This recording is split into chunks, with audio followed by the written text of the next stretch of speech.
Well, thank you to the online audience for your patience as we get started. We have quite a full room in the community room, which is wonderful. I'm so glad to see you all here this morning. We weren't sure because we had so many people registered online.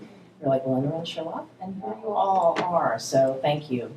The library and Princeton Future have had a long time relationship, and we've made it official. So now we're really delighted to be able to have a co-presented program with Princeton Future, which has been a really long-standing innovator nonprofit in town, doing amazing work throughout town and in the library itself. So we're really glad to be co-presenting with them this morning. I just have a quick housekeeping note. This is in person and on Zoom. You can ask questions in both spaces. We ask that if you have a question in Zoom that you put it in the Q&A function. And if you're in the building, we ask that you use the microphone. The room is T-coil enabled, so if you have a T-coil enabled device, you can turn that on now. But for that system to work, we need everyone to speak into a microphone, which will hopefully not have feedback for the rest of the program. We are delighted to introduce Sheldon Sturgis, co-founder of Princeton Future, who will introduce this morning's program. Sheldon.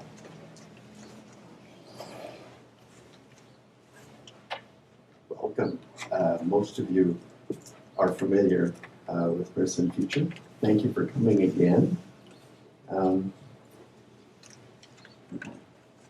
This is the second meeting on housing justice, which is a term that is pretty radical, I would say, in this town. And I am struck that when you start hearing the word justice, you'll remember that President Obama had built, I'm hearing noises.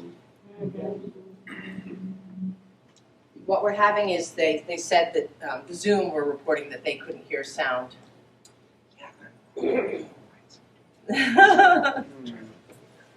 That's right. Maybe we can just straight. Is it this thing? No, that's not on. No, nothing's on except for. We may not be able to live stream. Maybe I should just talk. No? Oh, no, you can talk. I'll just keep it. He'll adjust and then we'll see what we can figure out. So President Obama had woven into the rug in the Oval Office the quote from Martin Luther King that the arc of the moral universe is long and it bends towards justice. So I just finished reading a book, and it's called The Magnificent Rebels. And I kind of like the title. And it's about a group of academics or intellectuals in a small town in Germany at the end of the 18th century. And they started talking to each other and giving lectures. And out of that set of conversations, in a little small town, it's a university town, it's a lot like Princeton, came some ideas that really ended up changing the world and got to America in the form of Ralph Waldo Emerson and others who promoted abolition in the early part of the 19th century. It took a long time, but the ideas began out of conversations like this. And what I just wanted to say is that you, the audience, Gail, who came to one of the very first meetings of Princeton Future, and Marilee, who's been leading table conversations for years, and Ed Trisselli, the list of all of you is very long that are in this room. You are the magnificent rebels of Princeton. And we, together with the voters of this town, created this square, and it would not have happened if Princeton Future hadn't found Bob Geddes in particular to figure out what ought to happen here. And it's getting people into a room and having conversations, and that's what we're doing today. And I want to introduce Rich Rein, who's joined the board of Princeton Future for the last couple of years. And Rich is one of three of the magnificent rebels that are going to talk to you today.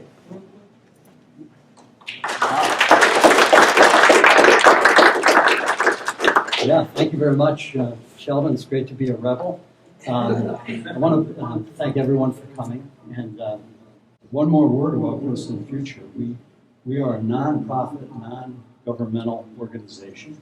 We're trying to engage the community and addressing critical issues. I'm hearing myself twice. Yeah. Yes, I think just, if you could just keep going, and Yeah. we're trying to navigate Okay, this. yep, will do, yeah. And so critical issues, housing is one of them. That's why we're especially grateful to the public library for initiating this conversation. Recently, we've been meeting about various issues that are relevant to the community master plan. Now, I just want to point out that we are not the same as the planning board, which is running the community master plan. We are this community group. We're citizens speaking up. But we do believe that the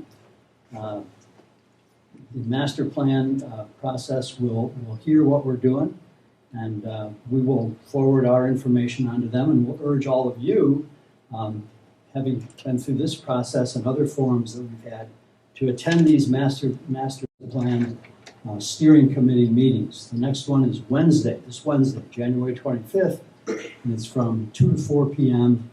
And I'll put in a plug for the local news site that I do, which is TAPinto Princeton Community News.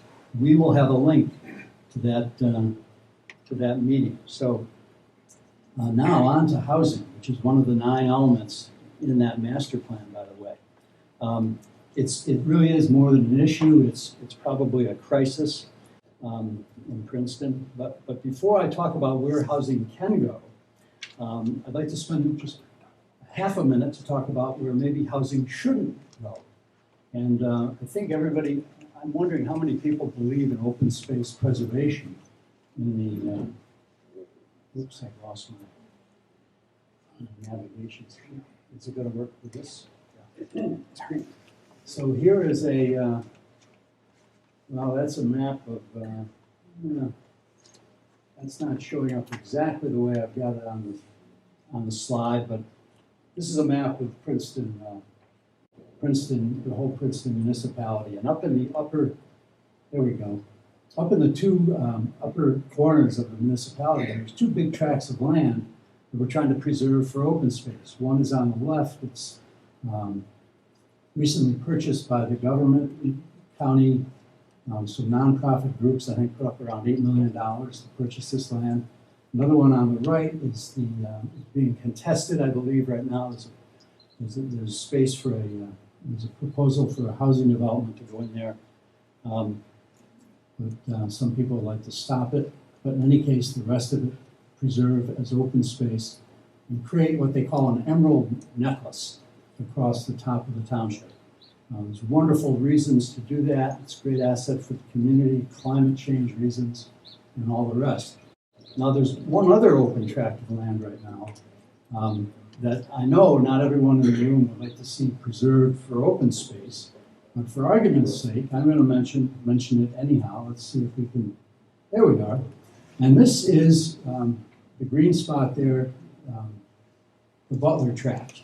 And our speaker, Matt Malechko, who's coming up number 3 on our lineup here, has some wonderful ideas, innovative ideas to repurpose that land into perhaps a community housing trust. It's 35 acres. It could support a lot of housing. It used to have 295 units or so with the Butler Quonset huts that were built shortly after World War II and ended up staying. They're now all demolished. We've got an empty lot there. Ideal place for some housing. 35 acres, I would say at least 10 units per acre, 350 units. Matt might be even more bold and think he's a rebel. Might even think 700 units. So what would happen if we said no units there? Well, let's try to squeeze those units in other places closer to town and even more walkable. So this is a little lesson that I believe we should all subscribe to, and I'm going to subscribe to it here. If you want to save the green space, you can't do it by opposing every housing project that comes along. Those are going to go someplace. we've got to start supporting some of that dense housing stuff. So in Princeton, the solution lately to add more housing has been big box apartment complexes. And we've got, right now, I think we have 750 or so in the pipeline. Many of them are as a result of the Mount Laurel settlement that the town made with the state and the judge. And we're sort of obligated to build a lot of this housing, and some of it is mixed in with market rate housing. So we've got things like this. This is what's happening out on Thanet Road. If you've gone out there, the landscape has changed dramatically. But I'm not against this, but I'm also thinking that not every apartment complex has to look exactly like that. And in fairness to Thanet Road, that was under construction. This is what it looks like when it's done. This is our friends down at Avalon Bay, which is probably the first big apartment complex coming into Princeton. They could also look a little bit more like this, 21 Wiggins. There's going to be 18 units going in there. 4 of them perhaps affordable. Down at the other end of Tulane, there's a building that stands there right now. Now it's surrounded by a construction fence. And I think 14 units. 14 units, and the architect for this project is sitting right in front of me, and she affirms it's 14. This is one of the Marina Urbanist projects. So these are not quite the big box approach, but more of an in-town approach. 195 Nassau Street. It's got a proposal for 44 apartments going in behind it. The streetscape, I believe, is going to look almost identical to that when it's all done. There's a lot behind it, but there's a parking lot right now and a couple of very rundown one-story office buildings in the back. And they're going to be replaced by something that looks pretty brutal. Oh, 44 units. The applicant at the planning board, I don't believe, showed that particular view. I don't know why not. But the good news is that this view is actually not a view that anybody would ever have. You have to go to the other side of Charlton Street and burrow your way into a building and get about 200 feet away from it to come up to see it this way. As the built environment is going to be, you'll walk down Charlton Street. You might not even see the top of this building if you're walking on the sidewalk next to the existing buildings. So this is what we call missing middle housing. And I want to emphasize it's not the same as affordable housing as determined by the Council on Affordable Housing, the Fair Share organization, and so on, the Mount Laurel decision. Those all have set income limits, and Kate Warren is here, and Kate actually knows a lot of that detail, and we can buttonhole her later if we want to get the details on how much you can make and still qualify for affordable housing, and then how long you have to wait to get into one of those affordable housing units. But the missing middle is something that will address the needs of a lot of those people who are under the average in income in Princeton. So what is affordable in Princeton? Well, it depends on who you are, what your circumstances are, what your threshold of pain is, and so on. But generally speaking, I just relied on the census data, 2020. The median household income was $165,000. And the missing middle housing is going to be appealing, I believe, as we'll see. It can be less expensive because it's designed in a way that uses less land, and the underlying costs of land in Princeton are extreme. They can share a common driveway, for example, as they do in what's called a cottage court, of which there are 4 or 5 examples already here in town and have been for many years. And also because it's often close to town, it's walkable. And if you have it, for example, the 195 Nassau Street project, 44 units, but only 39 spaces for parking. And they are very confident that there'll be people who will take a place, an apartment, even though there is no parking space. The market is beginning to turn toward people who do not have a car, or choose not to have a car. So I did a bunch of arithmetic here. I made a couple of assumptions, very generous. Our buyers can pay 20% down. They're willing to spend up to 40% of their income, as opposed to the federal guidelines of 30% on their housing. And they've got a sweetheart deal with the bank, 30-year fixed rate mortgage at 5%. I picked 5 only. I think it's something more like 6.9 perhaps now. But mortgage rates go up and go down, so I'm just averaging this out from what it's been over the recent years. Most buyers aren't so lucky. So our guy with $165,000 annual income, I'm going to ask you to trust me on this. But if you want to get the slide and double check my arithmetic, you can. But he can spend about $66,000 on his housing. And under those circumstances I mentioned before, a $900,000 house, the annual costs with property taxes would come to about $68,000. So he's more or less $900,000 house is just a teeny bit of a reach for our prototypical buyer here. So how does that work out? Well, an apartment is a place where a lot of people start. This is, of course, Avalon. I looked at their website for their most recent pricing, and they have what's called dynamic pricing. So it changes based on demand, kind of like an airline ticket. But right now, you can get a one-bedroom apartment at Avalon for $3,200. And under our little guidelines, somebody making $96,000 could afford that and not be house or rent poor. But one bedroom is kind of small. If you wanted a 2-bedroom and 2-bath, there's one there now for $5,900 a month. And under our little guidelines, somebody making $177,000 above the average would be able to afford to live there. So a starter home. You know, a lot of people come out of college or whatever, and they think they're going to buy the house that their parents lived in. And they have to be told, well, you know, your parents didn't get that house right out of the starting block. They had to build something, rehab it, and so on. And this is 24 Dempsey Avenue.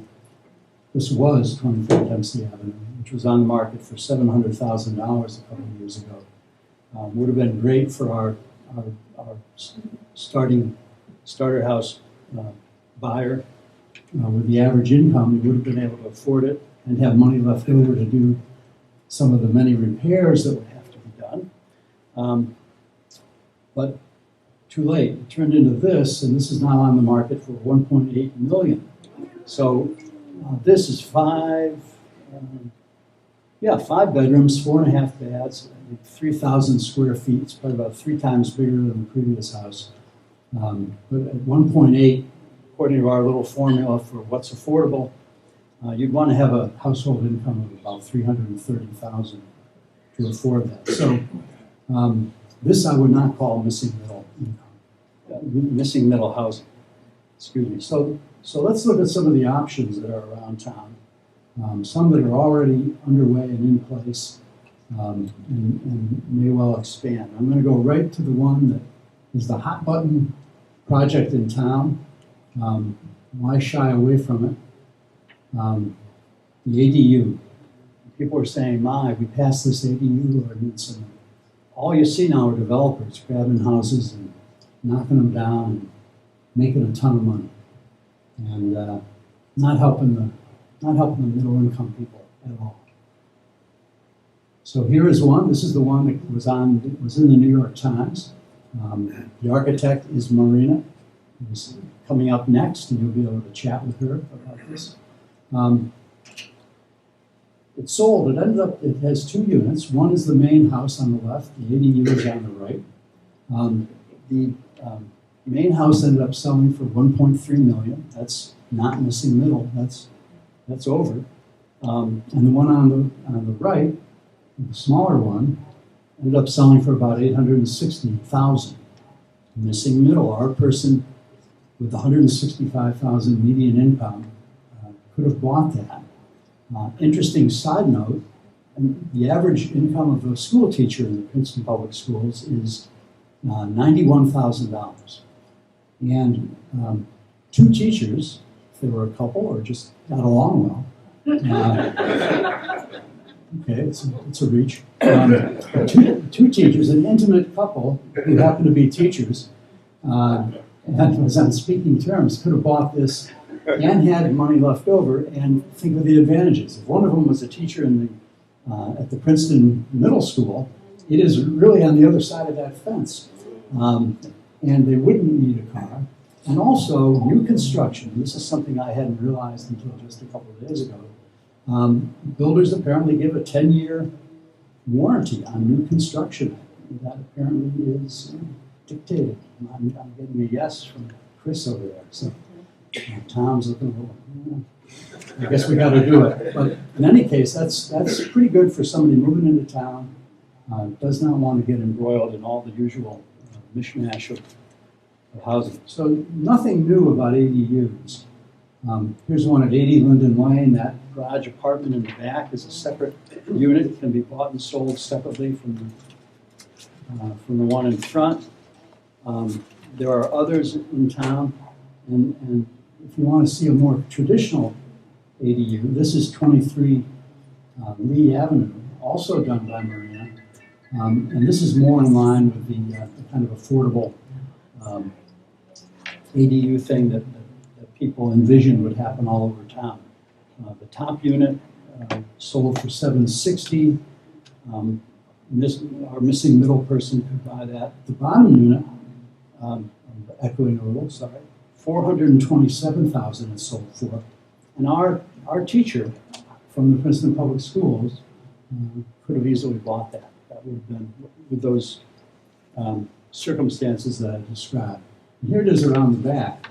Notice from the front, it looks just like another house on Lee Avenue, the way it was probably 100 years ago or so. Things have changed a little bit in the back.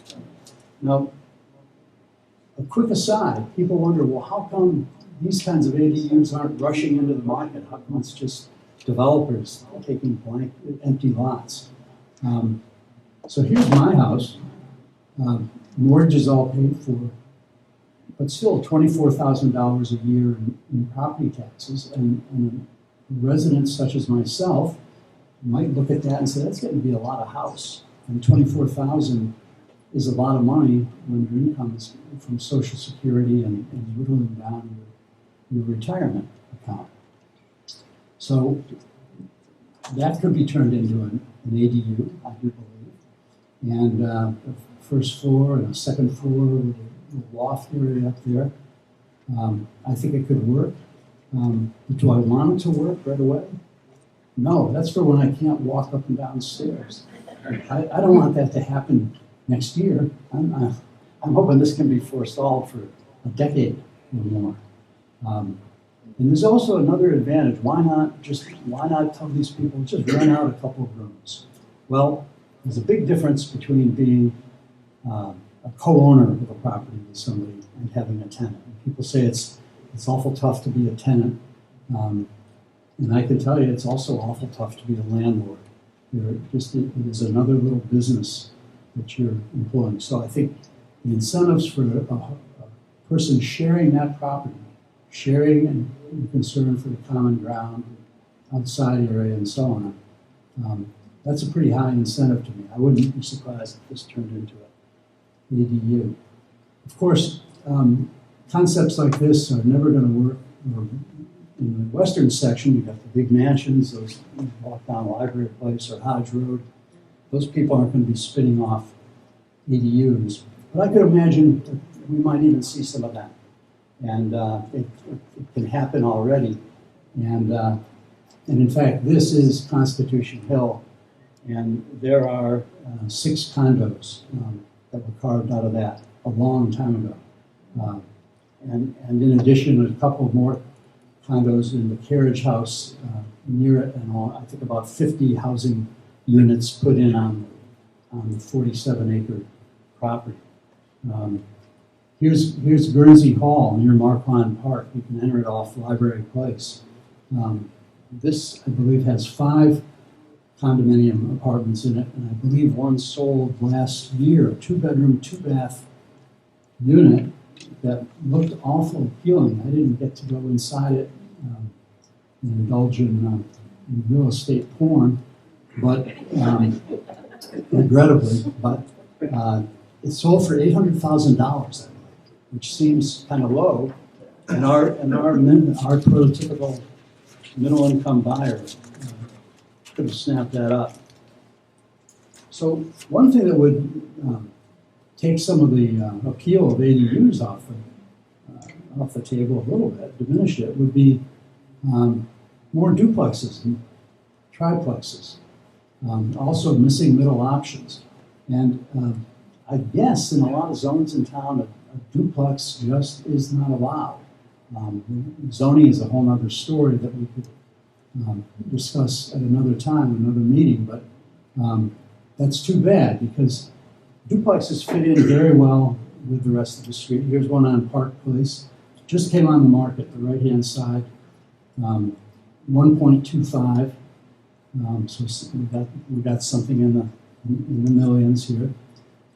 Incidentally, Josh Wilton, who provides a lot of market overview, tweeted out yesterday, number of houses, single-family houses in Princeton, under $1 million now available. 0. I think it was yesterday. Now, something may have come on today, who knows? But here's 1.25 million. Fits in nicely. Here's one, this lovely shingle house, big house at the corner of Byard Lane and Hodge Road. I always thought this was a single-family house. And doing some research on this, somebody said, I think it's a 2-family. So this is the driveway coming in from Hodge Road, and then you swing around to Byard Lane, and there's another driveway. So 2 driveways, 2 sets of cars. It's a 2-family. Now, as I say, they fit in nicely. Here's a duplex on the right there on Park Place. Sits in there nicely next to that single-family house. On the left, the one in green, and I'm sure the single-family house never complains about the duplex next door. Let's take a little closer look at that front door of the little house on the left. Oops. 3 mailboxes. This is not even a duplex. This is a triplex. And it sits right there. Nobody knows. Neighborhood character is intact. And we feel pretty good. So townhomes, row homes, that's another opportunity that we have. Now, since I'm advocating housing, some people think, yeah, he likes housing, but not in his backyard. Well, actually, this is my front yard. This is a cavity leading to the parking area on Park Place. And several of us in the neighborhood have thought, what would happen if all those parking lots back there were joined together in a more efficient circulation system were enabled, and we could get rid of, there's currently 5 entrances and exits to this parking area. What if we could get rid of, say, 2 of them? What would we put between there's your house on the left, and there's the house on the right. And in that cavity, what kind of things could we put? Well, I'd recommend row houses or townhomes, whatever you want to call them. And frankly, I think the more the merrier. Here's a group on Lee Avenue. I'll ask at the end of this, I'll ask you to do a quick vote for me. Do you like Lee Avenue? Do you like Pine Street? There's 3 in a row. I believe there's a 4th. And cropped out of the picture, Pine Street. This is Hamilton Avenue. And then we have Avalon. These are around the corner from the big apartment house I showed earlier. So which one should we go for? Does anybody have any preferences? I actually think this one might work out for our street. It's about the same height as a bunch of the other buildings. Jan Weinberg lives right across the street too, and I think it's about the same height as your building, Jan. And the only problem with this building as it's designed now is that the doors don't go out to the street. The doors go around to the parking area in the back. So that's a minor issue.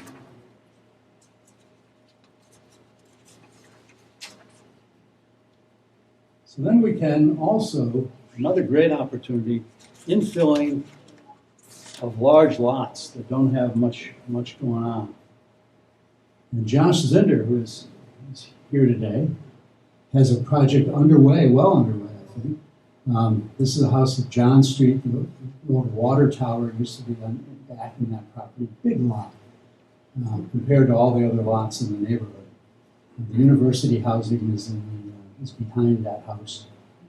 He just thought, what about keeping the house on the street where it is, maintaining that streetscape, but putting a second building in the back?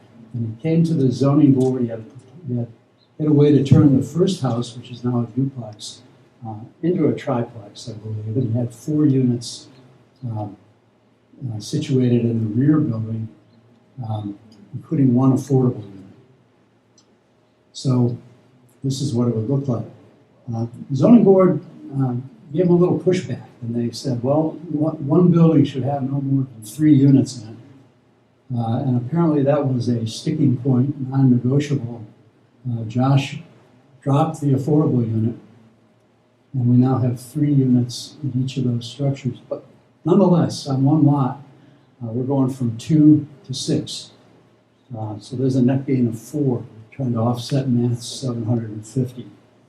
We're making good progress here. So the apartments, we've got some big apartments in the pipeline.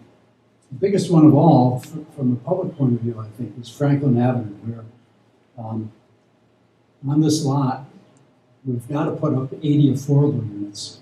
But a lot of us, and this was worked out at a Princeton Future meeting a couple of years ago, enthusiastic support for doing 160. Half affordable, half market rate, units indistinguishable, and you would have a real neighborhood there, not just a low-income housing project. It's an area in need of redevelopment. People snicker at that, but I can tell you these projects go back to one of the buildings was built in 1939. I think the stucco one might be early 1940s. They have been through a long, hard life, and it's time to be replaced. So what could we do that would fit in and not be just another great big monolithic apartment structure? Well, here's one, that courtyard approach. People walk by this on Prospect Avenue near Murray Place and love it. I've taken a few people out, they walk by and they say, I could live with this, this is good. The density of this development, which I think is 39 apartment units, is just a little bit higher than the density you would need to employ it on Franklin Avenue. And yet it's likable, it's got a courtyard view. The slide everything's showing up here enlarged on the screen for some reason. And there's a third wing comes out on the left that's been cropped off in the view that you're seeing there. But the courtyard is an appealing thing. So here's a scheme that Josh Zinder has come up with. This is not a formal plan, not a proposal, not an application before any board. This is just kind of a what-if situation. And if you notice, he's got several courtyard configurations there. The one that's very interesting is over by Jefferson. The neighbors on Jefferson are concerned, the big apartment complex going in next to him. Well, he's got a little courtyard area there, and the houses on the left are the ones that would back up to Jefferson Road. And I believe they're about the same size and scale. is what you've got on Jefferson Road. Here it is coming over toward Witherspoon Street, a nice grand entrance, and again, a courtyard in there. Walk over to the Princeton University campus, and you'll see courtyard arrangements wherever you go, and they are, sometimes the buildings aren't so great, but the courtyards are the redeeming value. This is Bob Hillier's plan. He's got about a 200-foot open space buffer down at the Jefferson Road side, down on the left side of that slide. This is his entrance that he worked out in a proposal more at the corner of Witherspoon Street in Franklin. So how did Bob do it? How did he come up with 200 feet of buffer space? Well, you could say he cheated. He had a 5-story building, and you know, people hear 5-story building and they say, "Oh my gosh, that's terrible. We can't have 5-story buildings." But a lot of us sit down at Christine's or Witherspoon Grill and enjoy ourselves and feel, or here in Heinz Plaza, feel pretty comfortable and pretty at home. And there is a 5-story building looming overhead. And I talked about we're here to save green space. Let's get this housing going, but let's save the green space. And it's not just green space that we want to save. We want to save the open spaces in town. And this is some sort of political rally going on at Heinz Plaza a couple of years ago. And as they, what is the city all about? It is all about buildings and open space and green space, neighborhood character and so on. But it's also about the people. And I think somebody once wrote, "What is the city but the people?" So on that note, I'll be happy to take any questions or hear from some of the people who can contribute with other information. Thank you. Great. Thank you.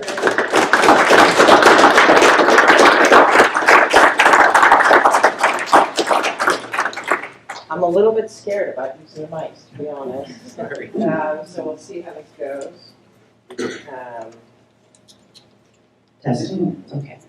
Does anyone have a question? One of the questions that came from the online audience is, why did you choose 40%, which is unlikely, instead of 30%, which lenders might be more interested in?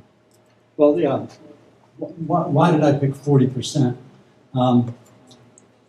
If you went by the strict guidelines, everything I just said, as bad as you might think the housing prospects are in Princeton, they're even worse. So in practice, what I just painted was in a way a rosy view. However, I wanted to err on that side just to show you how bad things are, as opposed to creating some poor guy who's coming into town and doesn't have any down payment, can't afford, can barely afford to spend 25% of his income on housing. I just said, let's take the most supercharged buyer you could find, and then see if he or she has problems. And I think I've established that they would have problems. This is a challenging market for anybody. That was the reason. Okay. Linda? Great talk, great. Thank you very much. What issues and policies and procedures are impeding more housing of this type? The easy one-word answer is zoning. Yeah. The town was, if you look at the zoning ordinances, a lot of them just seem like they came out of the east side of town. If you have a house over on Snowden Lane or Bertrand or over in there, everything you do conforms to zoning. It's wonderful. You've got your big side yard setbacks. And amazingly, in some of those lots, people think, oh my God, they tore the house down and put up a McMansion. Well, that's because a McMansion is permitted. These are big lots, and the zoning favors those big lots. And when that same zoning gets applied to Park Place or to that project Josh had over on John Street, you could go to the zoning board and be asking for a dozen variances.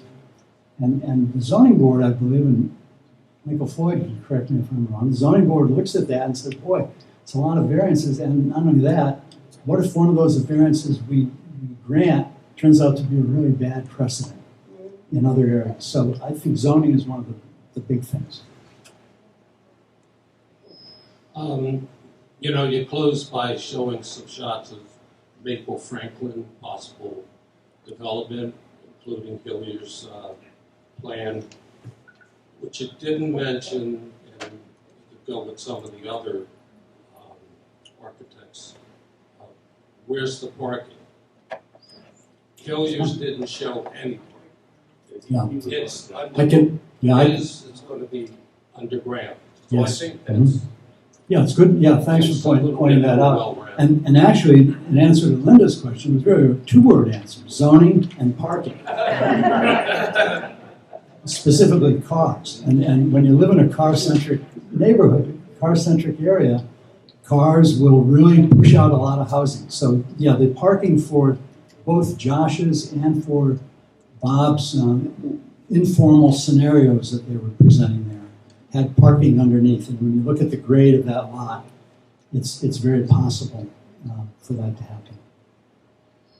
Hi, Right. I'm Eve Colson. I am on the zoning board, so I know some of the zoning ordinances need to be changed for some things like duplexes in areas that are not currently allowed. But I think what I really want to say is, I live in the western section. Maybe I'm the only person there who feels like some of these things are important, who would like to see those changes, but I doubt it. You know, the western section of New York City, the Upper West Side, has a building called the Dakota, which was because people thought, oh, that's so far away, you know. The western section is, maybe the thinking there isn't the way people see it these days. Maybe it's changed. Maybe I'm the only one. I agree, and Eve, you organized a walk from your neighborhood up to Sacred Coffee on Nassau Street, and I think that opened up the eyes of a lot of people who would think that's not really a walkable neighborhood, but in fact, there you go. So I agree. I think things are going to change in the western section, and through ADUs, a little bit here, a little bit there, and the results are going to be good. A coffee shop here and there. I'm with you. I'm in support. Kim is. I can already tell that we're not going to be able to get to all the questions because we have another speaker at 10, but just don't be disappointed. We have until 12. Thank you. I apologize if I got here late because the plan was to follow it on Zoom, but I couldn't hear anything on Zoom, so I came in.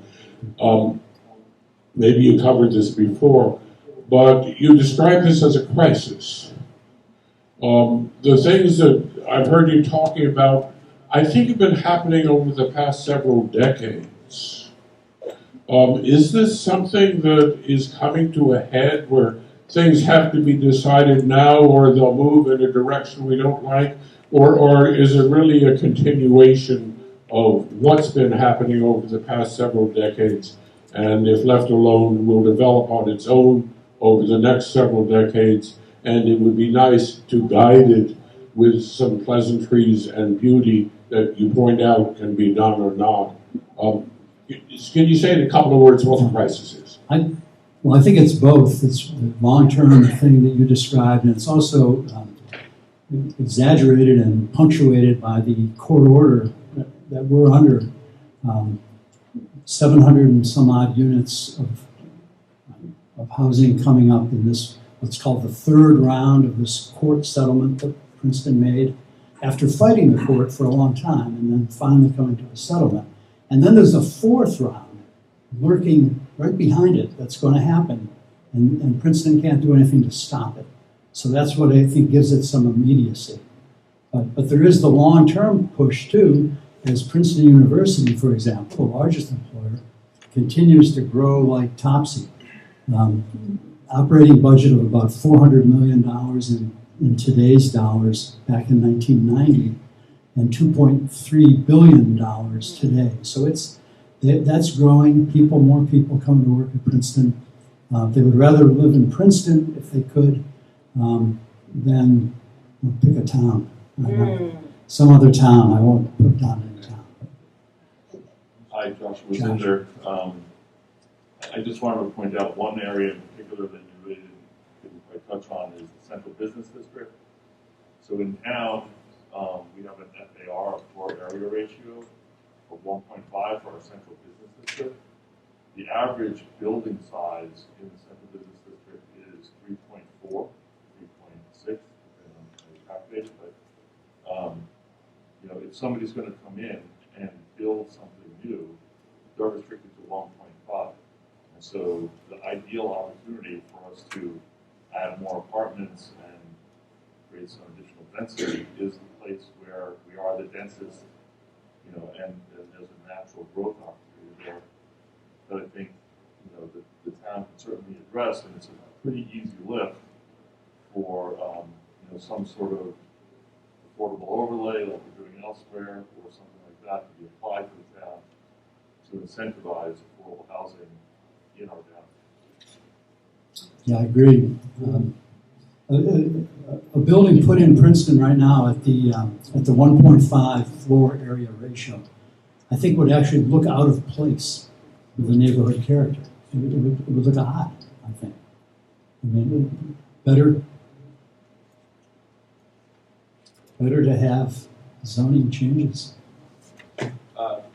Yeah, so you spoke a lot about, or not really a lot, but you spoke about how much of the challenge parking spaces are accommodating a little bit of parking.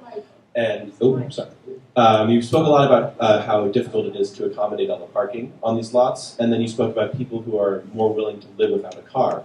What are you doing to bridge that gap? What are you doing to, add biking infrastructure, encourage people to bike, encourage people to walk, encourage pedestrians? I'm going to throw this one on the town, not on myself. The town's not doing as much as it could, and starting out with just adopting a Vision Zero policy, so that when people do leave their car behind, they feel really like they own the road as much as the motorist does. When they say, walk from 195 Nassau Street by St. Paul's Church and walk down to Palmer Square. That walk should be, a very accessible, walkable, pleasant process. And that's a small point. That's crosswalks, markings, stripings. That's not big, expensive changes. That's stuff that can be done, and the biggest price we'll be hearing from a few motorists who say, I really had someplace to go, and I was in a hurry, and you made me go slower. But I think they will get over it. I think that's a great question. Walkability really does need more attention.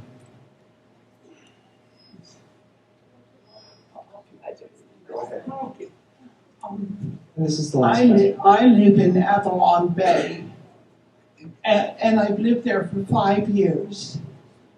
And during that time, my rent has gone up almost $20,000 a year. The people with whom I lived when I first came there have largely moved out because they could no longer afford the high rent increases that Avalon Bay was having us to pay. We have formed a tenants association, and we found out that there wasn't anything that we could really do about this, that evidently there's no legal recourse for this.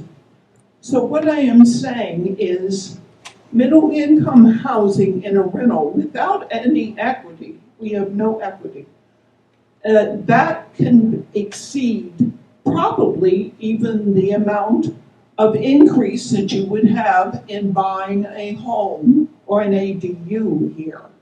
So the rental is not a panacea. for having middle income housing because the developers can increase the rent enormously, and there's not anything that the tenants can do about it. There's the housing crisis. Yeah. Thank you for telling us that. Well, I think that we have Marina. We have another speaker at 10. So who will be talking about livable density. So Marina, thank you, Rich. Yeah, thank you.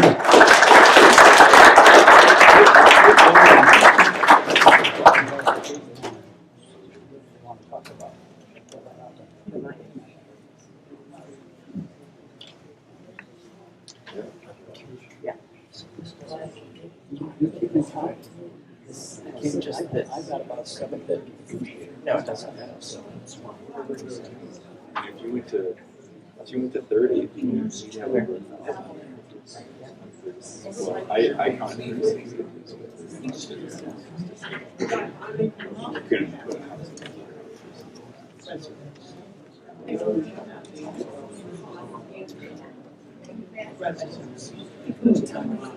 And then you will have 20% that was going to the smoking which I understand that they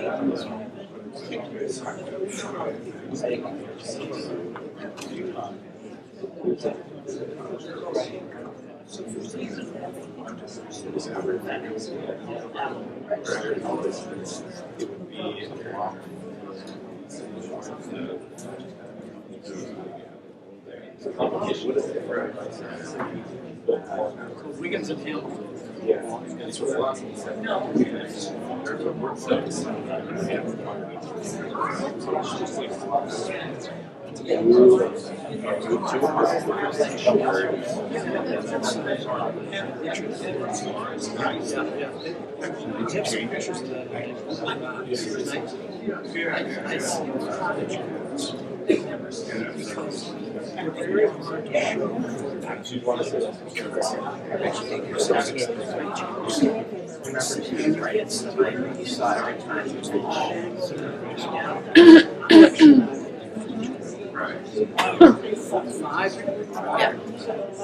Five parking spaces shared, which is also a pedestrian. It's that.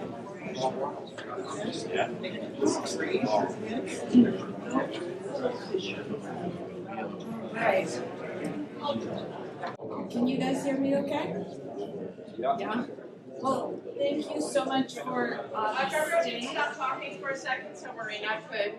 Thanks. There's so much to talk about. I appreciate that, and it's a really it's a really not just interesting topic, but important and really impacting people's lives. And I know that all of you here really care about it, and our municipality is working hard. I think that what we want to do is come together for a solution, and some are being provided this morning. And I'm delighted that Marina Rubina is here to make her presentation. Thank you.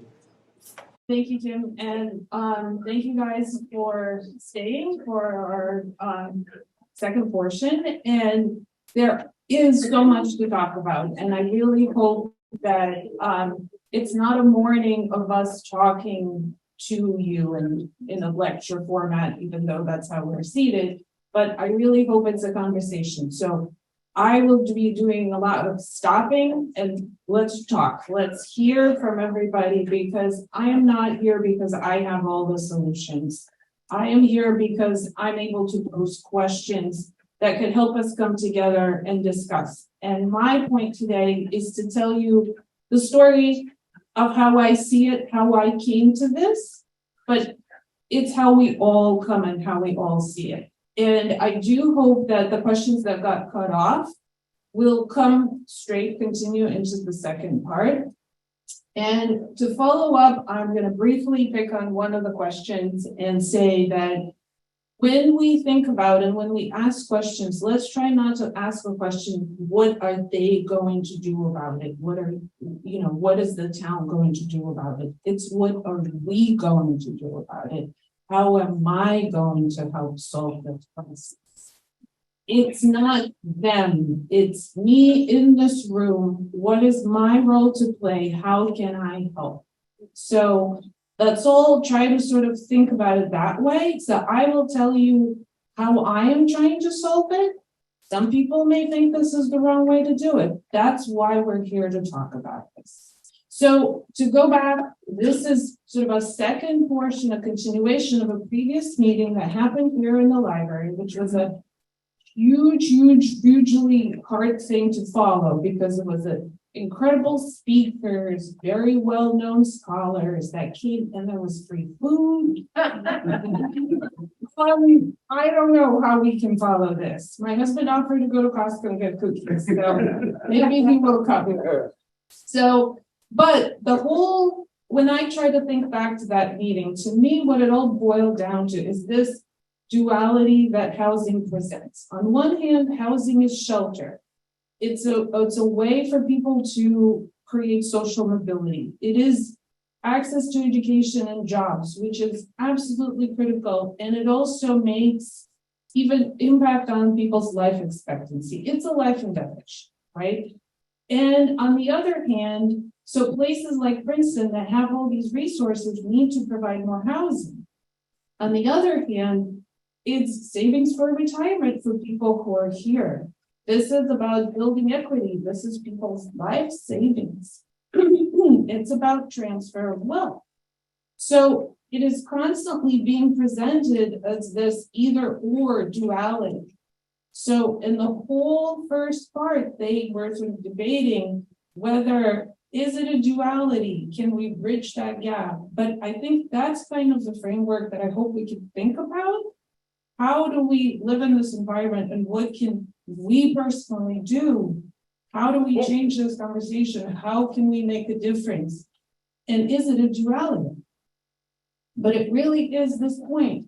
We need more places to live in Princeton and towns like Princeton to provide all of the things on this list. So here we are already. So it's been an hour of sitting, so it's all stretch. And talk about when people say we need more housing in Princeton, and maybe we're all here 100% convinced it's not at all a problem. Does anybody have any concerns? Speak up right now. Concerns. We heard a concern about car-centric. Correct. Any other concerns? Is there any chance of getting rent-controlled apartments in town? There is a concern about raising rents, right? People who have no control over raising rents, right? Very valid concern. I'm gathering concerns. I'm not going to answer. I'm going to repeat them in the microphone because I will try my best. Yeah. I'll just repeat them the best I can. If I'm not repeating them correctly, correct me. I'd say simply socioeconomic diversity. Socioeconomic diversity is really important to bring to town. Am I putting that correctly? Yeah. Yes.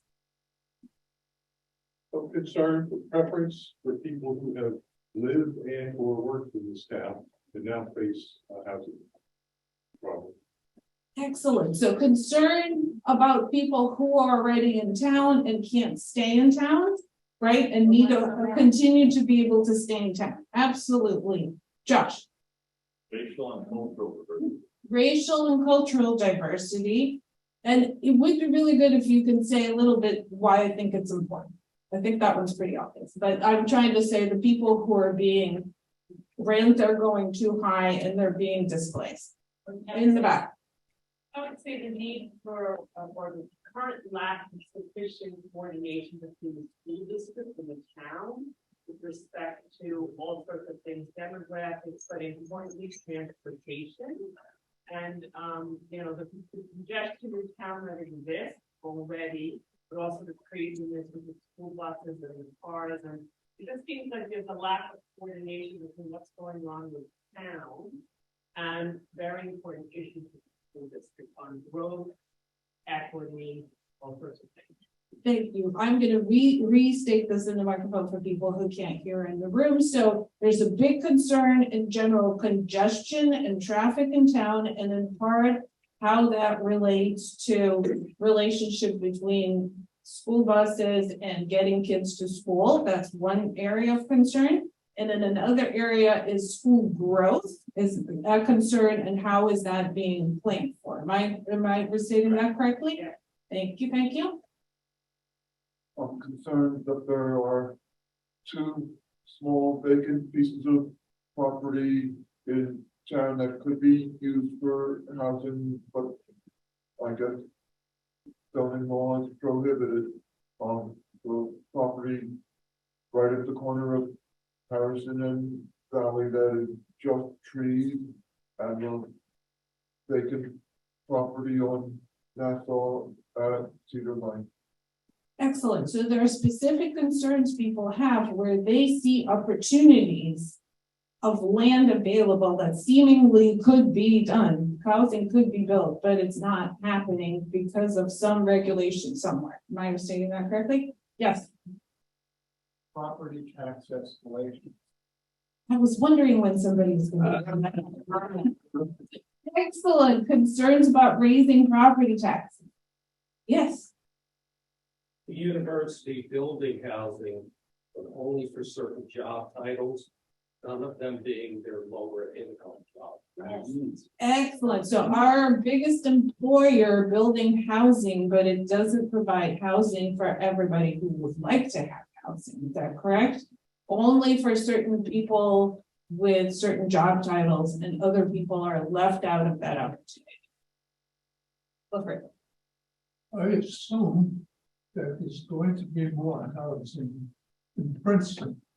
But what I'm concerned about is where's the electricity coming from? And where's the water going to come from? And the infrastructures.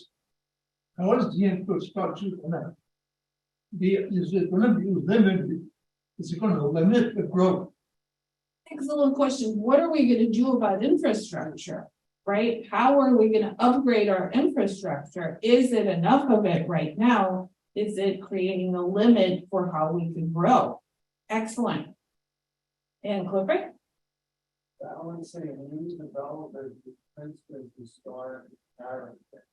Thank you. I was wondering when somebody was going to say that. There you go. How do we balance our historic neighborhood character and historic structure? Am I explaining this correctly? With the new development that is coming in.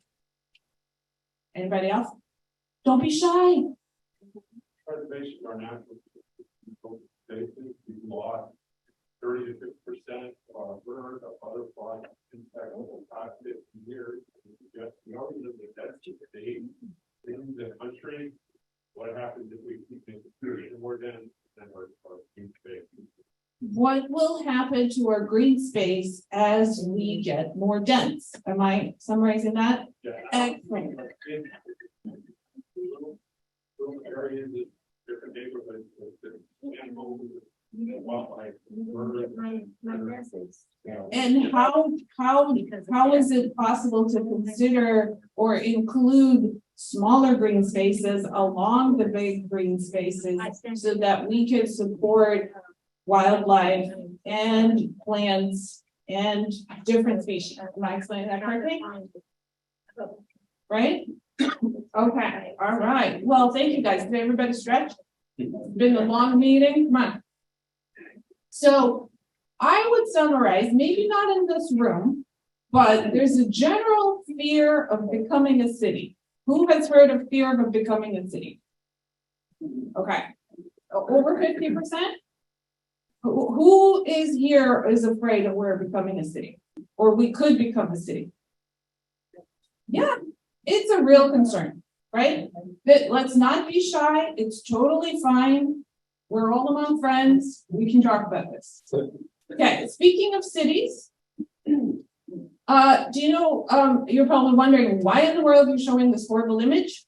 What is this?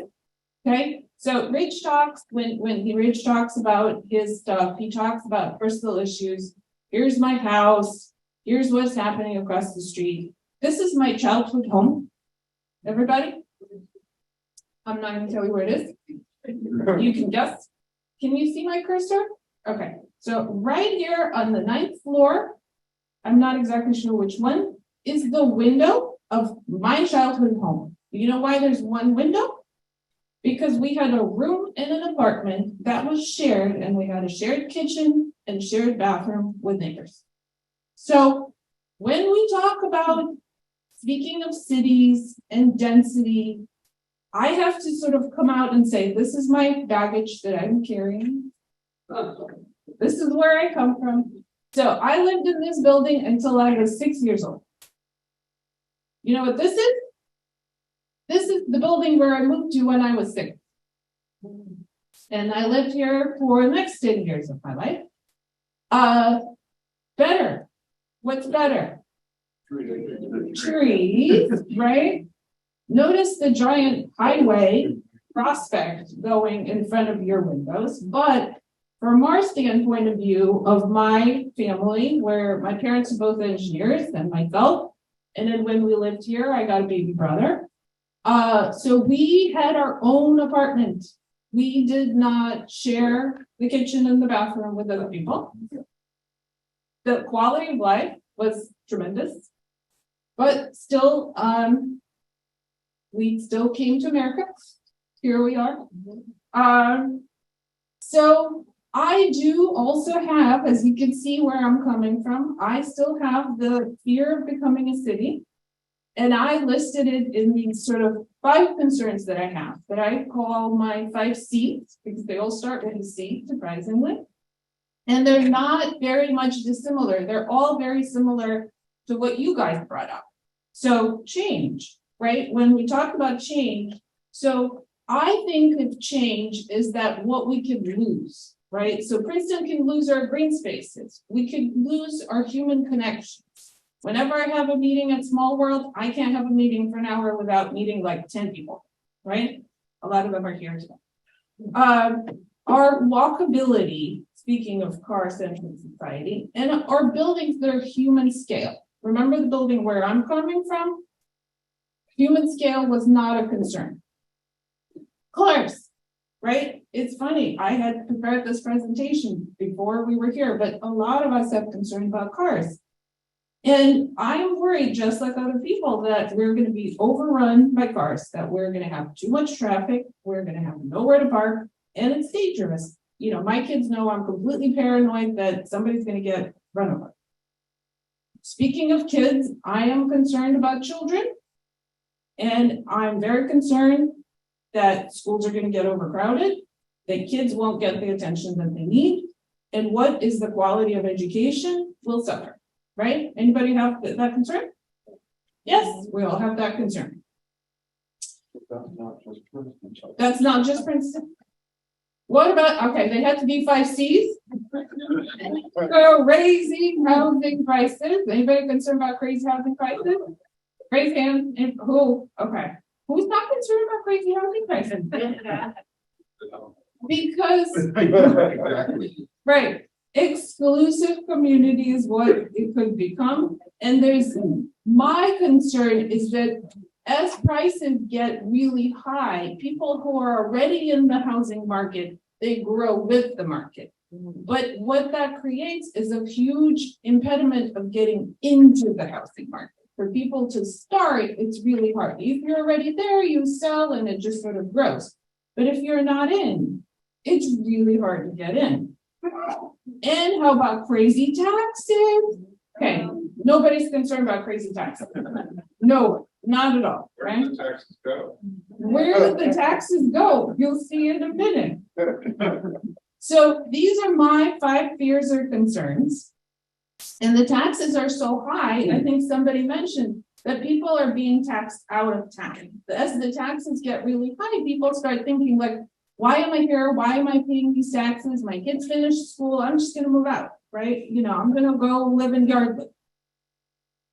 So what if we sort of stop and think for about, you know, we could get overwhelmed with our fears, but we can stop and think, what would be the vision of our town? Where are we going? So my vision, and again, this is just my thinking, we're all here to talk about what we individually can do. So what I could do is put forward my vision.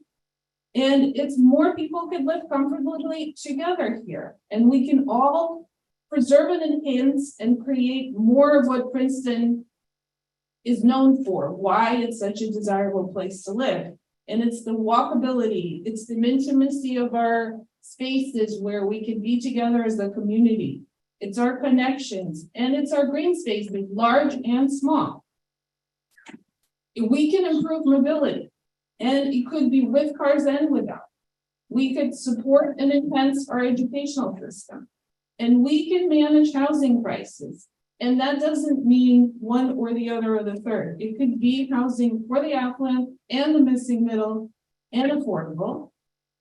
And we can manage our tax burden. So this is a vision. How in the world we're going to do it? I'm going to tell you what I think, but my big hope is during my talk, we all think about it. And after, we all talk about what we're all going to do together and personally to achieve whatever vision you have.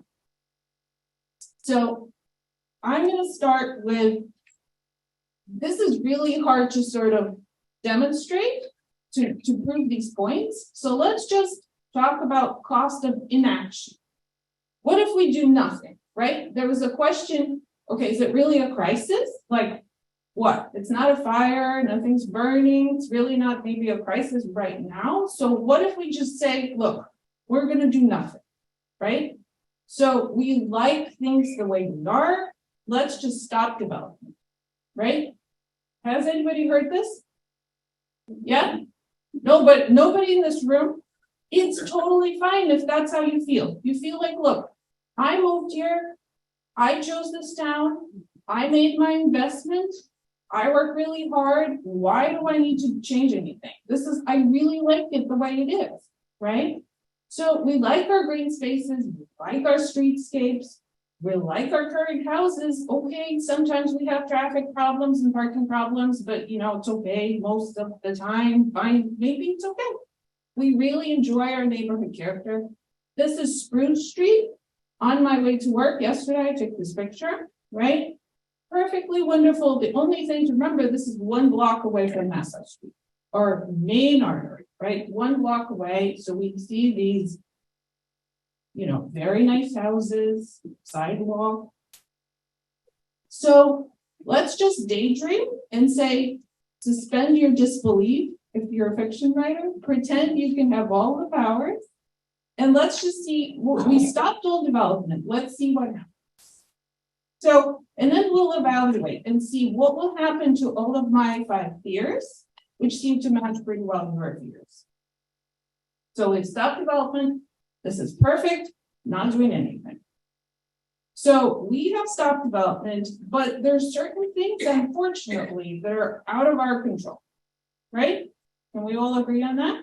So time is not going to stop, even though we said, okay, we're going to stop development. Time is not stopping. So things deteriorate, things wear out. We have to do upkeep and maintenance. How much deferred maintenance we could hold? For example, nobody was repairing our sewer system. So now we have to I don't remember. Michelle knows exactly what the number is to repair our sewer system because we were just pretending. Nothing's changing. We don't need to do anything. It's fine, right? Well, anybody seen any potholes in town? No, we don't have any, right? Time does not affect our streets.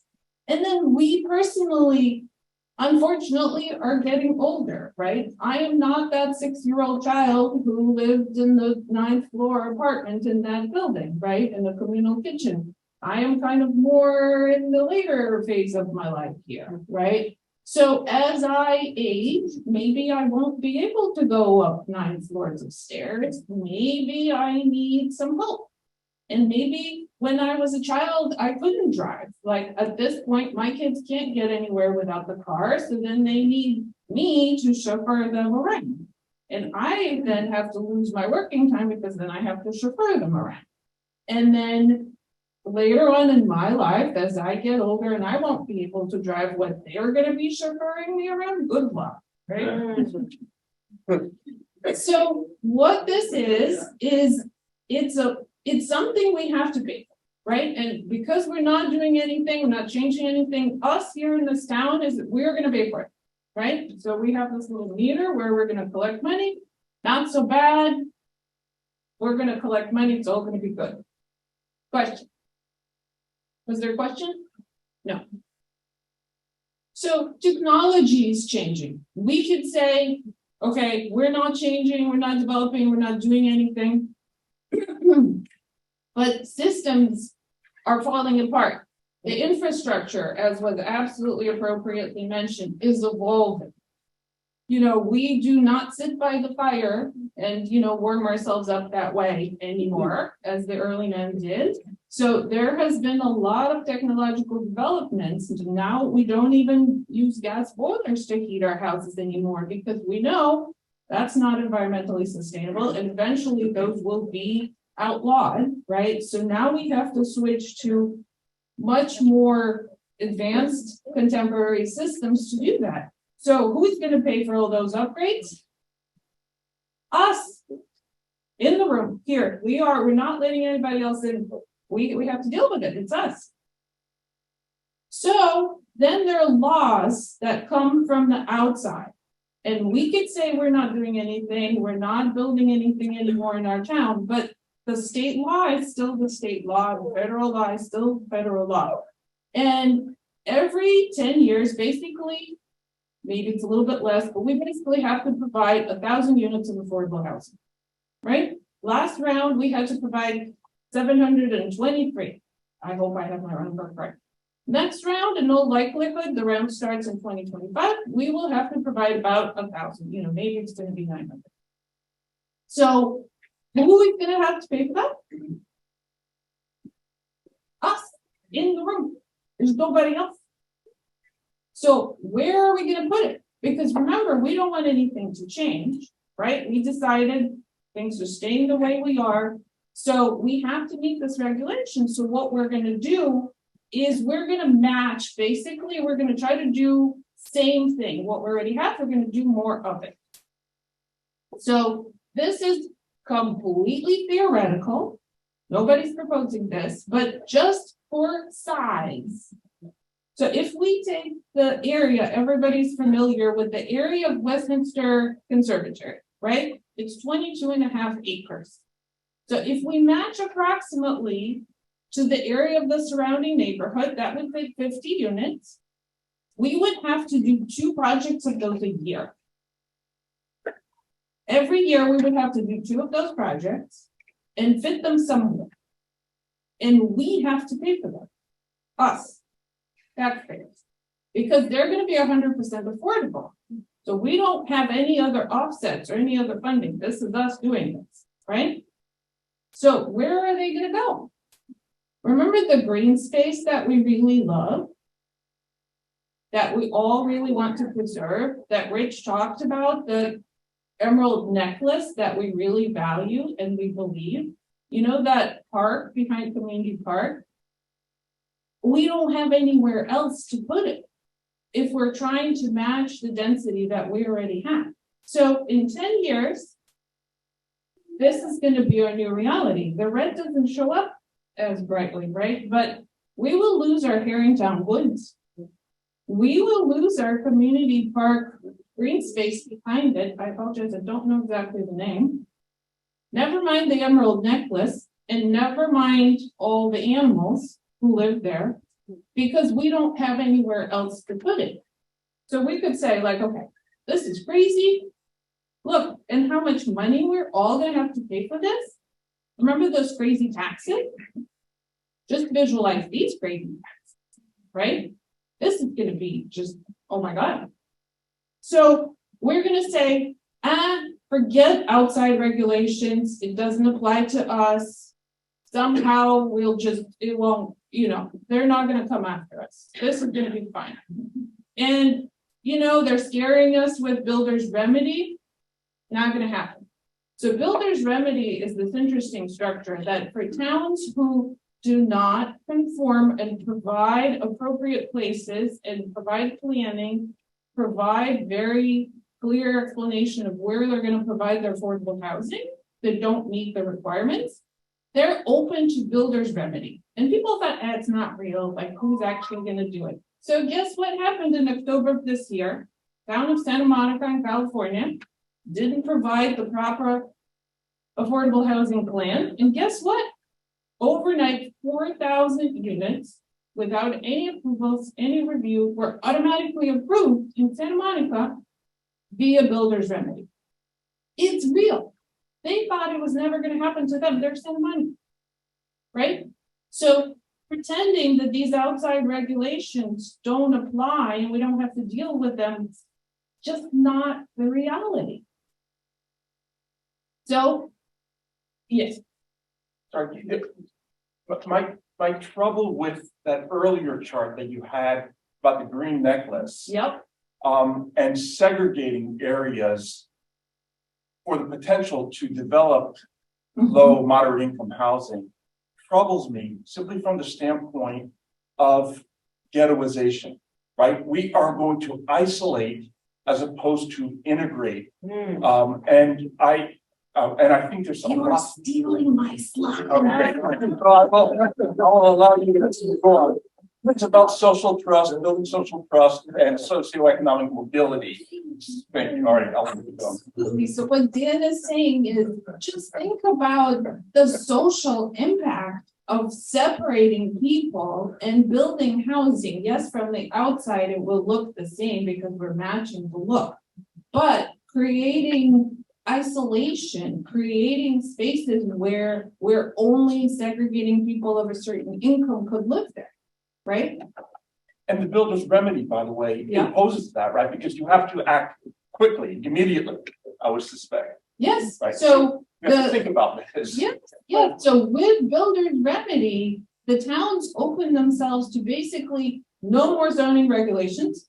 It doesn't matter. So people in Santa Monica put 15-story buildings in single-family residential neighborhoods because that's allowed now. Right? So okay, here we are. In October of 2022, the town didn't comply with all of their stuff. The next day, there were people applying for these because they saw it coming, they were prepared, they knew what was happening. The next day, there were applications in for 15-story towers. Literally. Okay, thank you, Dan. Sorry. No. We're on it. So, how do we do, right? Let's just sort of think about this. We wanted no change. Was there change? Yeah. Yes. And not only did we change, it was not good change.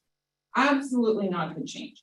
So we wanted fewer or the same number of cars. Did we get fewer or the same number of cars? No, because where is all of that housing going to go? Out there. And there's absolutely no way to get there without a car, right? And for people who are, like my 13-year-old son who can't drive, or, me when I'm 98, how am I going to drive? Or when my mom moves with me and, we're a little afraid of her driving, sometimes she bumps into stuff. So it's not a good plan because not only did we create all those places far away with the traffic, but what else did we create? Roads, paving, road maintenance, and stormwater like crazy because all of those green spaces were basically collecting our stormwater and generating oxygen, and now they're just going to be paved. Let's save the children. Children are kind of a complicated question. We'll talk about the children in a minute. So we wanted to reduce crazy housing prices. How do we do with that? The opposite. I don't know. Maybe the town got so bad, everybody went out and the housing prices worked out.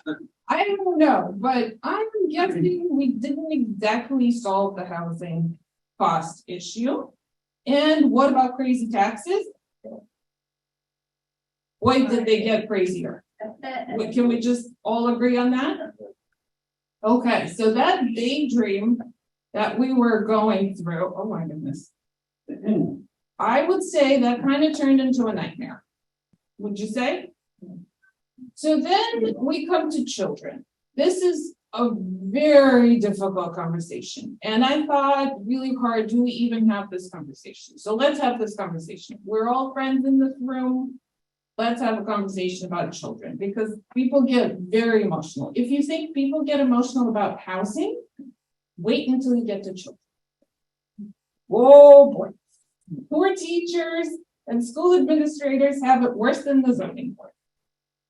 So let's just consider this hypothetical question. Completely hypothetical. I'm going to move this out of the way so people can see. So we're going to not build any middle class housing, no more private housing built because we're fixing it. We're done. We're not doing it, right? And we know that we have to build the housing for the people who are required to buy the affordable housing settlement. By definition, if you qualify for that housing, these are people who qualify for low-income housing. So by definition, those are low-income families. So if we don't add anything else and we just keep adding, at some point, I don't know what point that will be, we are going to come to this point where our schools are not going to be majority middle-class families. One. We can get to that point. This is why this is very hypothetical, and I was really afraid of going here, but we're going to talk about it. And this is it's not impossible, but it's really hard. All the research agrees that making successful schools that are not majority middle class, and I don't know how, there are multiple ways people do this, but that's general consensus. It's really, really hard to make schools that are not majority middle class succeed. Josh. So I'm a little confused by the slide. I understand it's a challenging slide, but I think part of the problem that our school district and many school districts have throughout New Jersey is because they've separated themselves from any government entity that is independent, and as a result, it's maintaining the status quo. And I would argue that bringing families in that have no, financial detriment for increasing taxes and things like that would actually potentially improve the educational landscape as opposed to. I think that you're right up to a point. I personally absolutely agree that up to this point, so it's a level of this tipping point. Right now we're here. We're at 11%. We're nowhere near. Schools that have 30% kids with low income families, no problem at all. This is where you could bring, remember we talked about at the beginning, the social mobility, the bringing kids in who could really benefit. That is what we need to be doing. But at some point, people who are really worried and saying that we can't be doing this because we can't be adding more people to this place need to understand that at some point, we're going to end up in the situation. Maybe this is 100 years from now. I don't know. This is completely theoretical and hypothetical. Can I show my next slide? Hold on one second. If I can do this. Oh my God. I think this is good. So schools where a majority of students come from middle class are just much, much easier to work. It doesn't mean 30% is wonderful. 40% wonderful, but where it gets to 70% low income family, it's just really, really hard to make it work. So what we should be doing, it's not that we shouldn't be adding the families that are low income. It's that we shouldn't cap the other families. What the point is, and this was discussed in the first part of the lecture, is that when it comes to the point where the wonderful lady who's a professor here in Princeton said that you have to make public things so good that they attract people of higher income. And when they get not so good, people with higher income have other choices and they start leaving. And that's where you have starting problems. So you have to make the schools and all the public things so appealing that all the people in the middle class would be like, yes, absolutely, this is great. I'm gonna come, I'm gonna support, I'm gonna come to all my PTA meetings, I'm gonna help out at the school, I'm gonna help all the other kids. And that's why it works. People bring it up and they work together. But when you make your public things not great, people with options start leaving. And that's where it has this really, really terrible impact on people who don't have options. So this is this is what I'm saying. I was really worried of going there, but we're all among friends. Let's talk about it. So I just don't want people to leave the room thinking that it is a fact that high percentage of children from low-income families lead to the degradation of schools or something like that. I would ask you to provide either some support for that or to keep it in a much less categorical manner. Thank you. There are data from Mount Laurel, New Jersey that show that a large group of lower income families did not degrade the neighborhoods, the property values, the schools, the community, the climate, or anything else. I don't pretend to be an expert, but I'm just uncomfortable with an assertion that's not supported by data. I do have the data to support this. However, that is literally, I'm in complete agreement with you. That the point is, there comes a tipping point. But up to that tipping point, it is absolutely the benefit, and it's the wonderful thing that we absolutely must be doing and should be doing to help bring more lower income students into our schools. Because remember the very first slide that we talked about, that places like Princeton are the opportunities where this is how people's lives change. Right? This is what we could do to help. This is us bringing people and providing opportunities for people to live here is what is going to create social mobility, and this is what we're going to help. However, if we say that we're not going to allow anything else to happen, then we just need to understand we are not going to have any more middle-class families allowed to live in this town. We're just not going to allow that. We're going to keep all of our housing fixed. Yes, and this is why this says right here, it's completely hypothetical. This is by no means the school board did not provide any information like this, and this is really scary. But you need to understand that the things that we're making, the impacts and the changes, and we're saying we're going to do nothing, has an impact. Like, thank you, Mia. I think it's important that, just to go back to your beginning of your presentation when you said it's hypothetical and theoretical. One thing I think that your model presupposes, and if I'm incorrect, please correct me, but I thought I heard you say 100% affordable. And let me go on record as saying that is not the way you deliver affordable housing. Okay, that is not the optimum way, and that is not the way the town has gone about it over the current round. So that kind of changes the outcome and the trajectory of what is going on. I think that is a very important point I want people to take away from your with. 100% affordable, again, is not the way to deliver affordable housing. Excellent. So I am absolutely with you, Leighton. And the reason I am showing you this nightmare scenario is this is if we stop all development. By proving, in order to prove this point, you kind of have to disprove the opposite, right?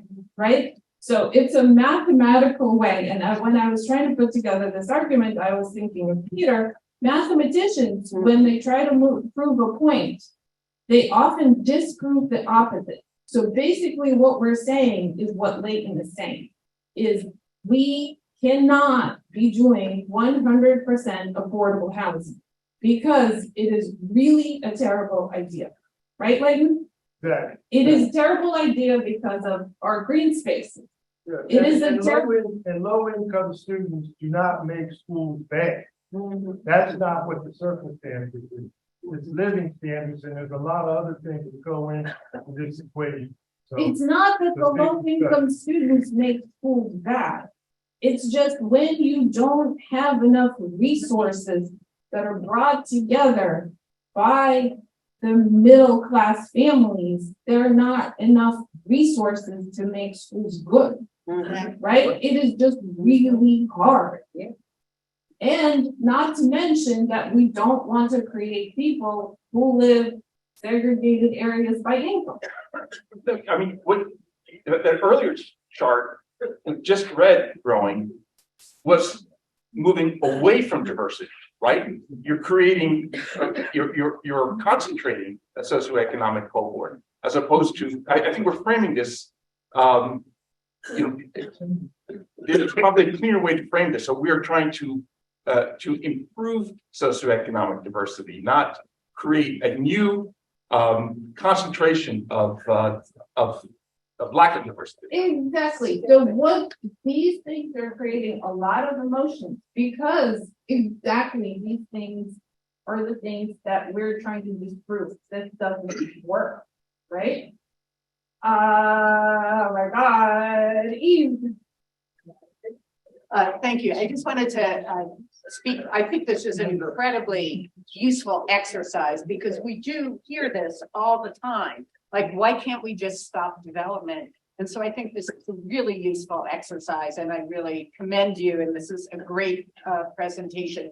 But I grew up in New York City, and I just want to talk a moment about that because that's a real example. When my parents were young, the New York City public schools were fabulous, top-notch education. As middle class and wealthier people moved out in the 50s, 60s, 70s to the suburbs, the quality of New York City public schools changed because the people that were there were people that didn't have other options necessarily. And because the infrastructure to support that, you didn't have parents who could come be on the PTA because they were busy holding down 2 jobs. And then the wealthier people send their kids to private schools and they support and vote for politicians who defund the public schools. And that is what happens when we have this kind of situation. So I think, your example is a little extreme, but I think it really illustrates what can happen if we just put a hold on all development. And that's why, as Leighton says, we've approached this in, a multitude of ways. We have a couple of 100% affordable housing units, but the majority are done as set-asides, where you have 20% affordable housing and 80% market rate. You end up with more people, but in the long run, it's more sustainable, especially if it's done as redevelopment and you put the housing in the right place and not up on the ridge on that 90-acre site that we're trying very hard to preserve. Thank you. So this is exactly the point, is this is scary. Let's not do this. So yes, please. Thank you. First of all, people who. Yeah, it's hard. Okay. I appreciate and it's hard for people to hear who are on Zoom. Yeah, sorry. Should we move on? Okay, why don't we do this? Yeah, that's fine. I just am trying to figure out the way to do this so it's a good experience for everyone. People can hear. Right. But and we do the presentation. After the Is it my turn? Absolutely. Okay. First of all, you talk into the mic. First of all, there are private schools here for people who cannot, which are affordable, that give all kinds of possibilities, programs for children. So that's here as well as it is anywhere. But do you realize that, wait, Mike. Do you realize that America is changing? There is such a movement toward integration. That it's everywhere. I don't know whether Princeton is not seeing that, but that's what happened. This town is so outdated and so given to elitism, it's like knocking on a mountain to get them to change. So I think they've got to, the rest of America is, we have to work on that zoning board. That zoning board is inhumane. Thank you. So you to come to the defense of the poor zoning board, the job of the zoning board is to look at things that don't fit in the rules.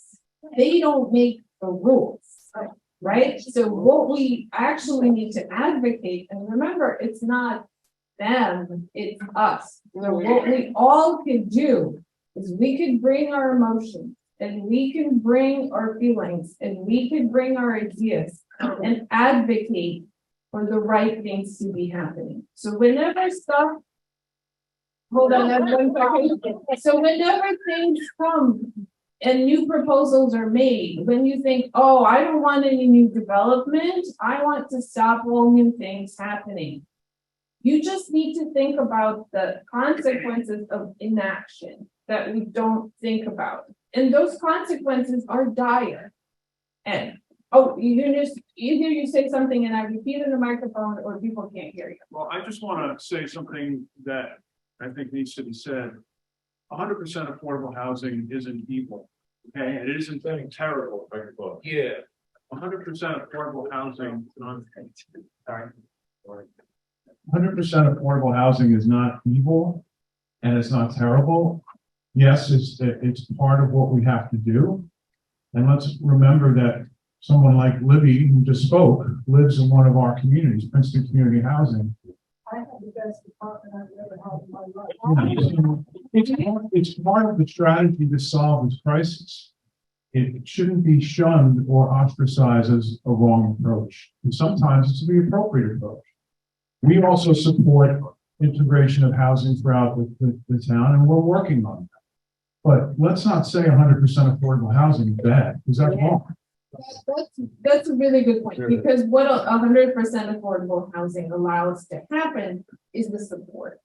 Well, right? 100% affordable housing is generally affordable in perpetuity too. And that was my next point, that once it allows people to establish themselves, people don't get kicked out. So with time, it becomes integrated, right? Income strained, different things are happening. At the beginning, it allows people to come. It allows a foot into this amazing community and access to this opportunity. Am I explaining that correctly? I just want to note. Oh my God. So this is a very emotional subject, and we're going to continue this conversation because we have a whole hour for discussion after. So I will quickly run through. So the cost of inaction is what we've been talking about. See how everybody woke up and got emotional? Everybody emotional now? Okay. Guess what John Kennedy said? There are risks and costs to action, but they're far less than the long-range risks of comfortable inaction. So always think, what is the cost of inaction? We don't think about it that way. So we talked about that was emotional. This is less emotional, but still very emotional. The concept, there's no free lunch. I'm just saying, anybody believe there's free lunch? There was free lunch at the first, so I'm a little bit concerned. So let's talk about lunch. Everybody hungry now? Okay, I'm gonna move this bar. Here, if I could move this bar. Okay, let's talk about greedy bakers. Okay, anybody seen greedy bakers? So when I moved to town 16 years ago, this is a quarter rustic sourdough sold at Witherspoon Bakery. It was $3.25.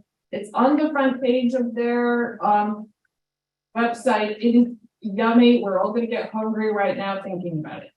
It costs $6 right now. We were to go today and buy it at $6. Do we think about these people as greedy?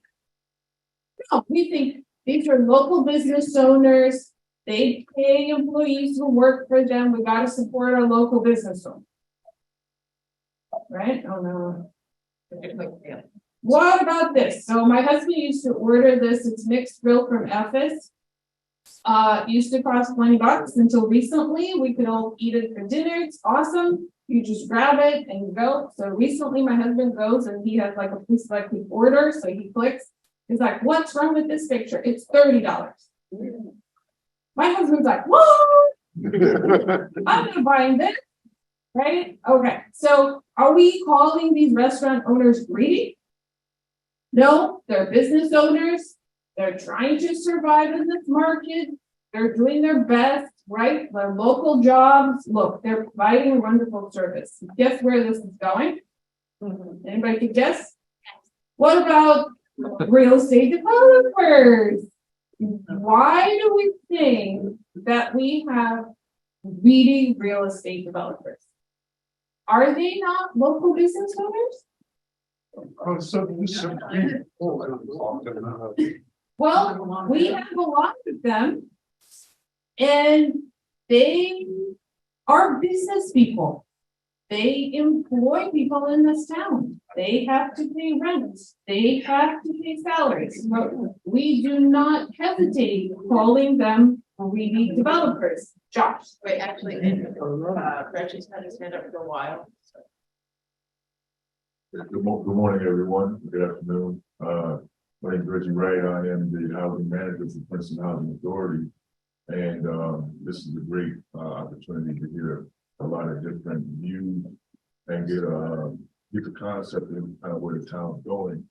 But what I've seen a lot from my position in integrating more affordable housing, that's a great thing. But it's bigger than just housing in some aspects. A lot of people that are in a more needed situation, it's not that they can't grow out of it, but there's some mental aspects that come along with that. And as we begin to implement more affordable housing in town and look to grow our residents, I want to make sure that, or ask, or get an idea of what other programs are we going to be able to implement to help educate, help resolve some of the issues that most people deal with that is perpetual and low income housing situation, and puts it in a cycle where people can't really get up and grow because they don't have the mental capacity. So I want to make sure that that's also something that we're thinking about as we're moving forward, because just to have people in affordable housing is great because it's an opportunity. But what things outside of the fact that there's going to be a roof over their heads, it's going to help them actually grow from that. Parenting classes. That also helps. Thank you. Yeah, I think that, and as we move forward and we have our discussion in the second part, remember what each of us can be doing to participate, to help, to support, what programs we can volunteer at, what programs we could start, what can we personally do to help make a difference.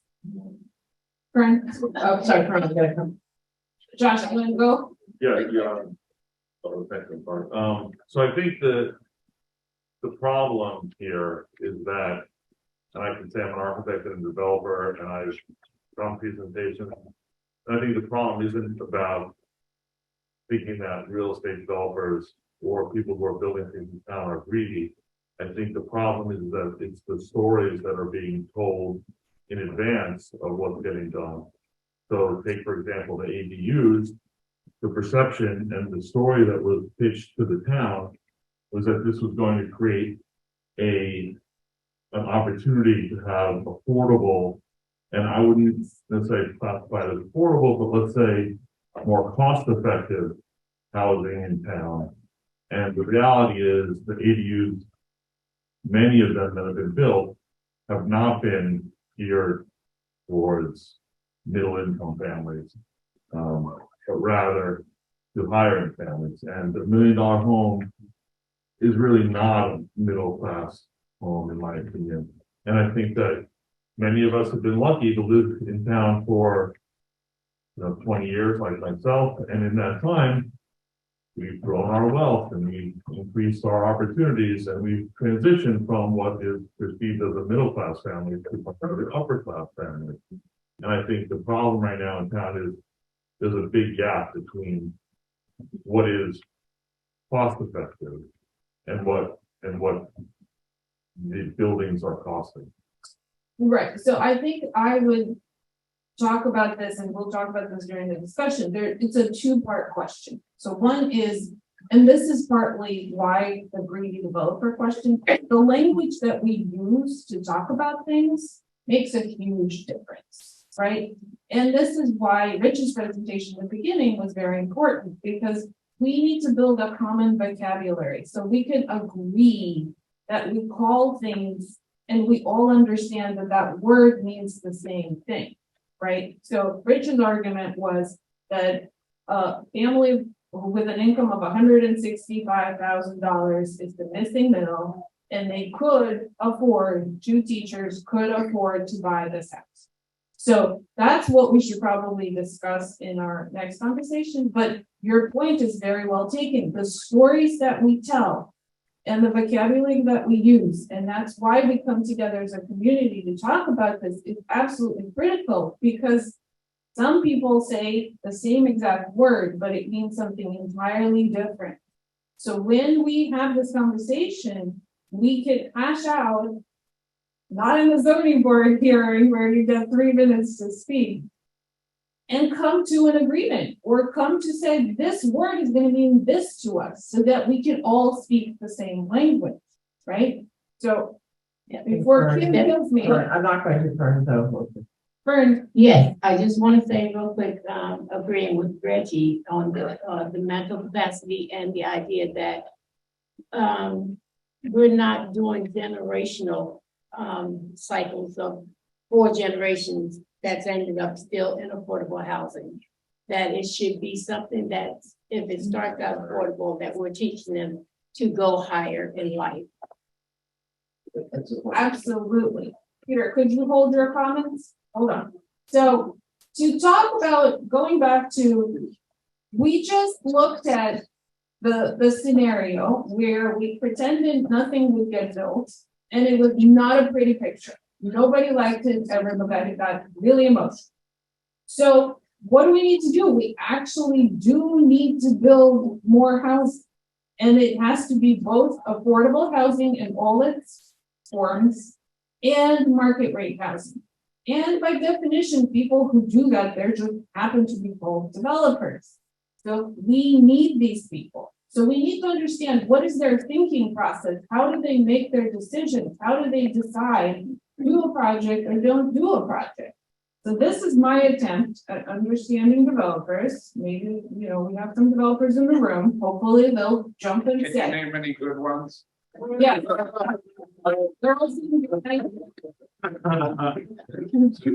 And Josh, Jamie, they're all right behind you. So we have as a town put together municipal requirements, right? These are the things that you have to meet the requirements. We have these crazy suburban parking requirements. We need to make our neighbors happy because everything is a variance, and all variants come and, everybody has something to say. We have to maintain our tax base. We have to either build affordable housing or provide money in the fund to build affordable housing. If you're redoing your bathroom, you still have to contribute money into the affordable housing fund. Don't worry, you're helping. We have all of our infrastructure needs, green infrastructure, regular road infrastructure, stormwater management. Somebody have to lift that, right? And if we set up this balance, it's such a heavy lift that developers look at it like, I just can't do this. This is just not possible. I just cannot do this. So they turn around and leave, and we're back to our inaction. So how do we make it possible for them to make this equation work so they would actually build? So first of all, we started doing these zoning shifts, zoning changes for people who were saying this terrible zoning. Absolutely. So the town has started and they made small changes. And what it's doing, it's sort of, we're not eliminating all of the requirements. We still have all of those requirements that we still have to meet, right? What we dropped is our somewhat crazy suburban requirements downtown, as Rich was saying. 44 apartments with 39 parking spaces is already a huge reduction, right? So that change, that's the affordable housing overlay right here. And so we made 2 very small changes, and it already allowed people to work. So in the last few years, since the affordable housing overlays have been enacted, there have been more projects approved by, I'm guessing, 3 times than in the previous 15 years combined to provide affordable housing units. So just these small changes, it didn't mean that we're like, oh, we threw away all of our requirements. We don't want to do that anymore. No, we still want them. We just shift. That's the power that we have. We just scooch a little bit. So the sort of the implications and the fear and the worry and what Josh is saying about the ADUs is if duplexes were allowed and triplexes were allowed, all of this would be so much easier and there wouldn't be so much pressure on the ADUs. If you visualize it, is we have a giant wall that prevents people from moving into town.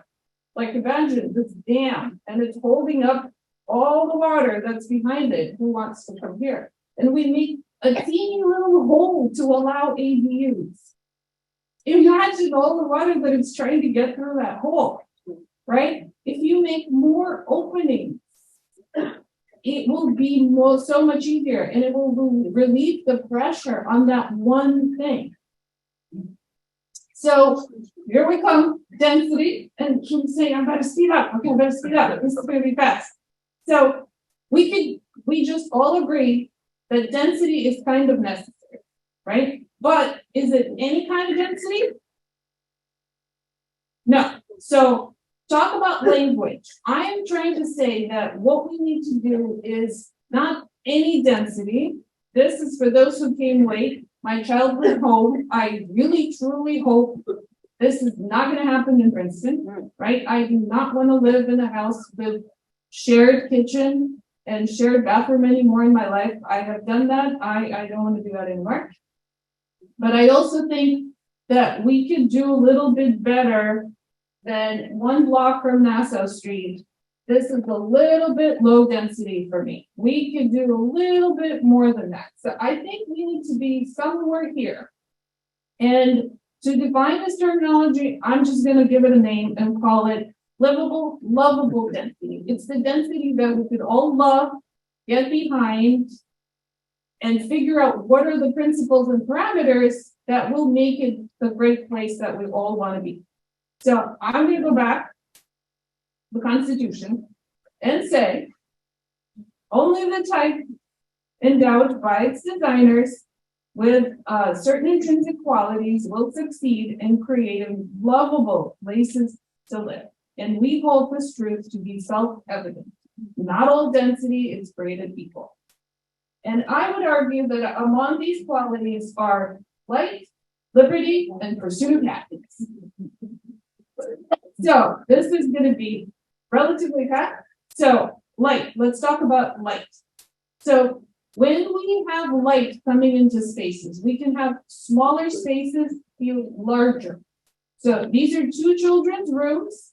It's very simple. When you have large windows in relationship to the outside, it just makes small spaces feel larger. So you could do this on a scale of a house. This house is very small, but it doesn't feel small at all because we start to create outdoor rooms. And outdoor rooms is where you can't tell where your house ends and the landscape begins. It just sort of keeps building. You keep creating outdoor spaces that are part of your space. And we have a great example of an outdoor room right here. Right? If we were to create this room inside where we could all gather and dance and protest together, that would be really expensive or a really large room. But as soon as we create spaces outside that feel like rooms, we could expand and continue with smaller uses outside. Liberty. So I define liberty as freedom of privacy. Remember my baggage? I come from a communal kitchen with a communal bathroom. It is incredibly important for people to be free to have privacy. So when we build apartment buildings and we feel like we're sardines in a can, that is just not liberty, and that's not privacy. But when we start to organize our spaces where you could feel that you own some of the outdoor space right here, right? The library feels like it owns the space. It expands into the space. It begins to make a huge difference.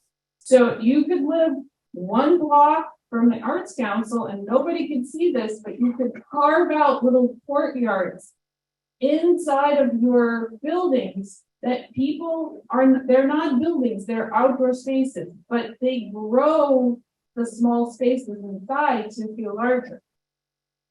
So we've talked about our concept of cottage courts, and people are really worried. How are all these people going to live together? This is going to be really tight and uncomfortable. And Rich said that, we already have multiple cottage courts in town, but the point is that if you orient these buildings so that they create outdoor rooms and outdoor spaces, then it works, right? Because these people in a very small house have an outdoor room that it feels that they own and it feels that it's part of their space. And therefore the house doesn't need to be filled.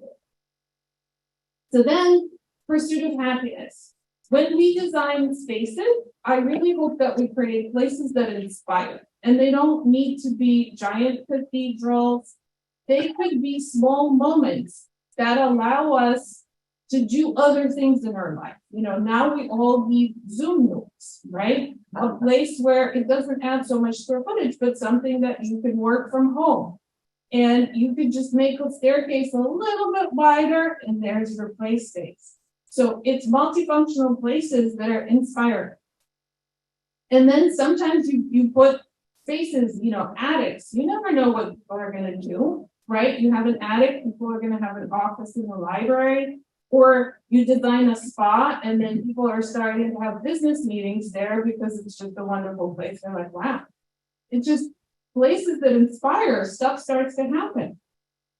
So I guess I won't spend too much time, but if we look back and think about what can we do, what does density allow us to do, and especially density done right, density that we could love, what it allows us to do is, maybe it's not perfect, but it allows us to meet a lot of our goals. So with this lovable density, will there be change?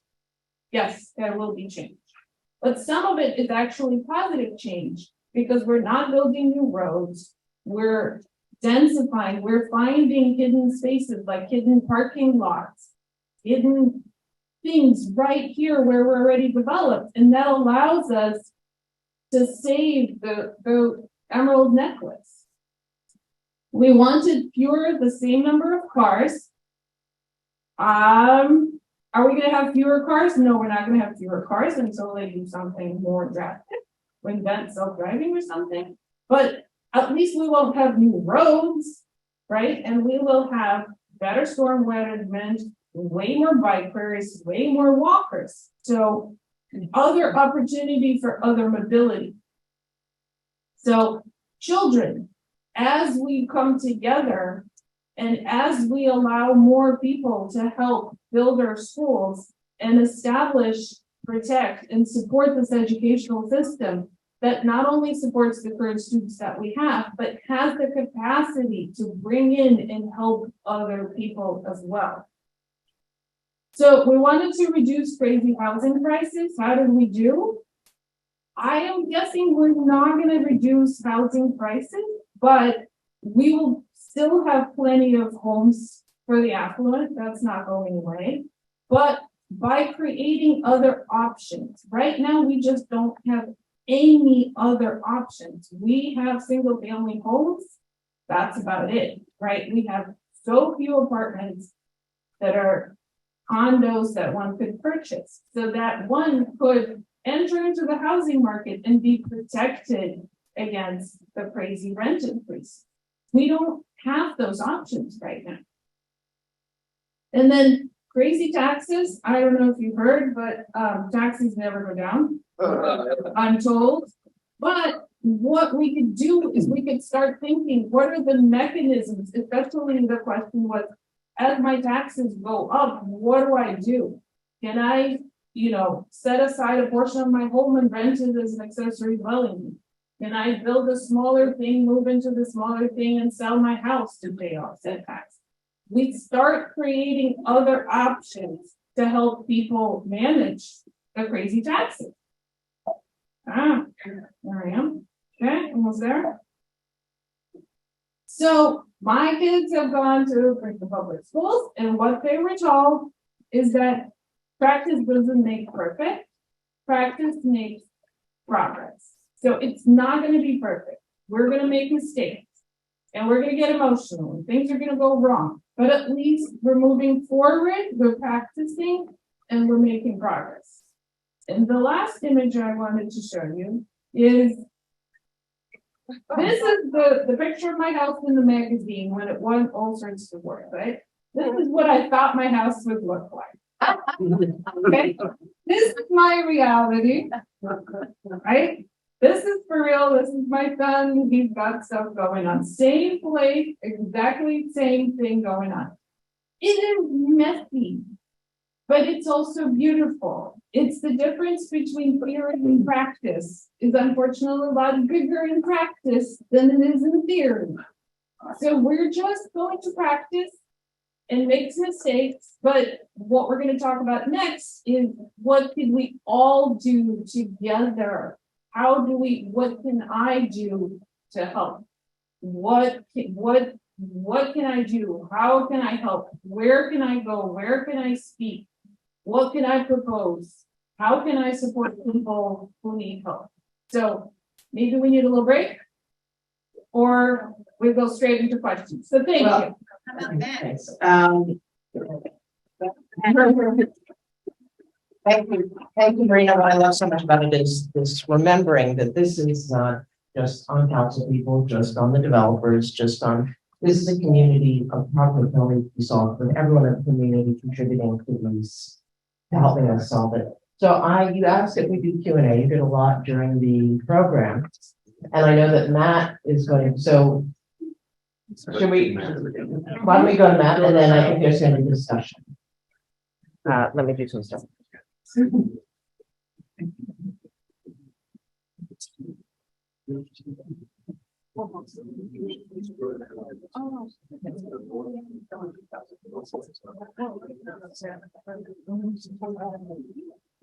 No, I don't. Stand up and stretch, but Matt's going to speak, I think, for a few minutes and give us something to discuss. Thanks, and thanks everyone for being here.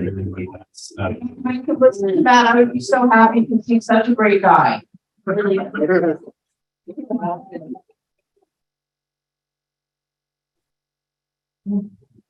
Thanks everybody for being here. We really appreciate it and hope to have a really robust discussion from now until the end of the time we have here.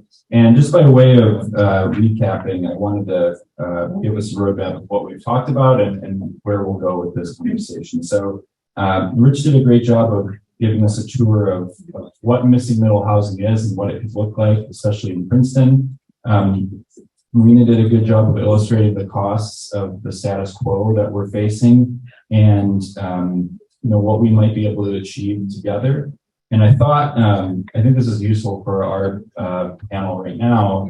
The back and forth we had, I thought was really great. Oftentimes, the only public forum we have to discuss these things are monologue after monologue after monologue at public meetings. We never have any cross-pollination or talking with each other and perhaps having an open mind and learning a different perspective that you came to the meeting with. And so, as I was taking notes, what we got out of some of the back and forth is the understanding that, both 100% affordable housing and mixed income housing are valid approaches to promoting affordable housing. And as a researcher, I can say that there is research to support both of those ideas, or the idea that socioeconomic diversity and equitably funding all of our schools are valid approaches to promoting successful schools. Again, there's research to support that. And I would want to say, I think it's important to note, I understand that, the Mount Laurel process and fair share obligations have been framed in a negative way, and sort of what the consequences are when we see that as a burden, or pretend like they aren't real. But I think it's also important to say Mount Laurel is pretty much the only reason we see affordable housing being developed in Princeton and all of New Jersey today, and it makes New Jersey a standard bearer for fair housing. So, all of these things can be true. And I guess where I'm going with this is, you all had homework to bring your ideas for how we get out of this housing crisis to this meeting. And this is the forum we have to discuss and share our ideas. But I would just encourage you not to treat it like a monologue and treat it like we're having an open-minded conversation. And to Marina's point, the frame should really be, what can we do? What can I do to help solve this problem and get us out of the status quo? So with that, I will do my best to call on people and put all of what we have to say in conversation. So the floor is open at this point. And I thank you in advance to Kim for helping us out with this. Oh, yeah. Hi, thank you. Rich touched upon this and Rein a little bit, but I'm wondering about the issue of tear downs.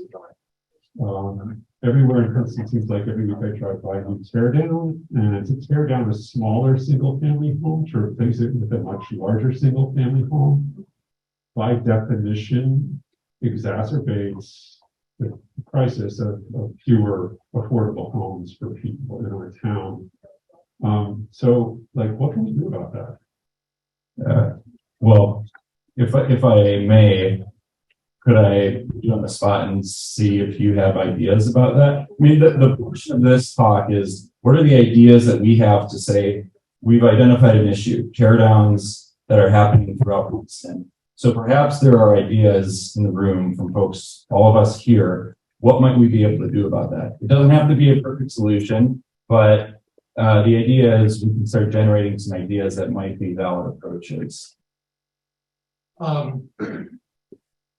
have the view that you can't do anything about it because so many houses in Princeton are undersized compared to the zone. So many developers are tearing down and building bigger houses, yes, but they comply with the current zoning. And I doubt that the town is going to downzone people's area, which takes value away from them. So I don't see a solution to that. This town is filled with starter homes that were starter homes 50 years ago that don't come close to the current zone.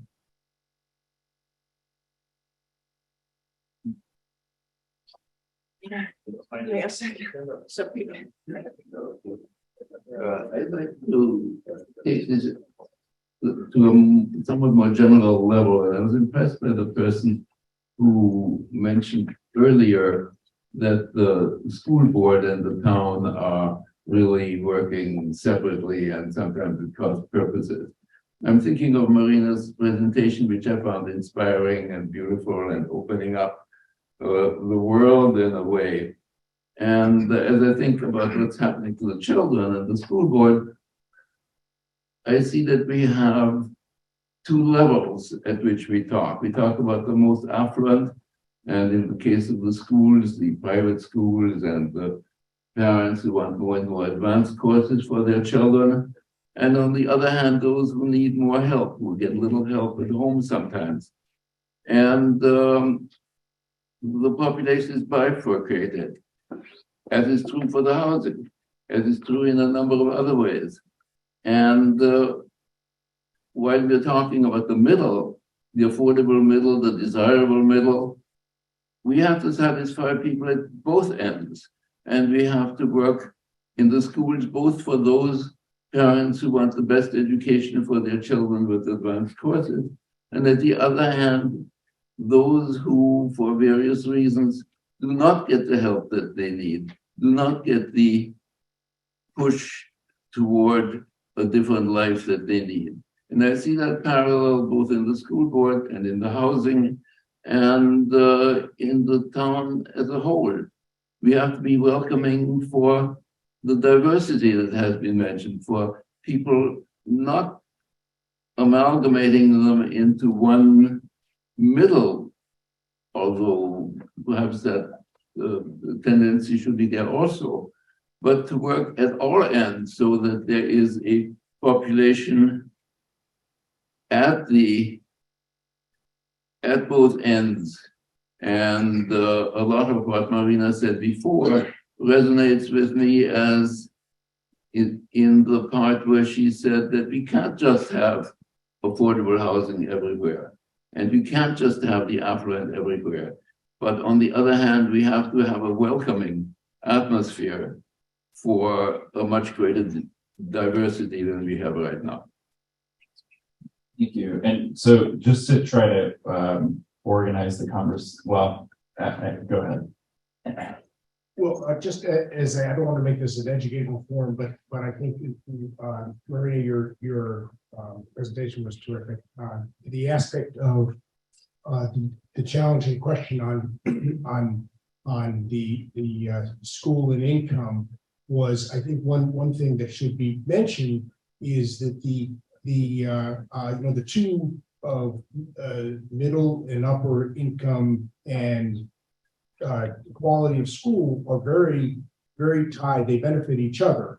So with more upper income, there's ability to get more funds to make the school better. And this a better school contributes to real estate values, which then provide a higher tax base, and I know that's challenging for some, but a higher tax base to then be able to afford all the other costs as well. So there's it's very tied together in the benefits. And for those who have questions in the room, are there those that are still on the thread of housing and schools? So we can keep with this thread and then move on to others as we transition. So I see two, maybe let's go here first and then. So, I guess, right? I'm a child. I don't know how many of you guys, but I'd like to advocate for myself here and say why I actually appreciate density. I had a brief, month and a half stint living on 2 Lane over here as we were moving. And I want to say it was one of the best experiences. It was probably the happiest I've been living somewhere because it was in the middle of town, and because it, even though it was actually a single family house, I would have been completely content living in any other type of housing. Like it was, I want to discount it by saying it was single family, but it was in the middle of town, and that sort of density allowed me to not only walk and bike to school, but walk and bike to my friends, walk and bike to businesses in town and engage in the community, walk and bike, work in the library at night, do my homework, and all sorts of stuff like that. So I felt that immense benefit of living in somewhere more urban, not living in the suburban sprawls outside of town, right? Or outside of the town center. And so I want to say that, yeah, as a child, I benefit from density very much and support it. But yeah. Right. Very polite areas too.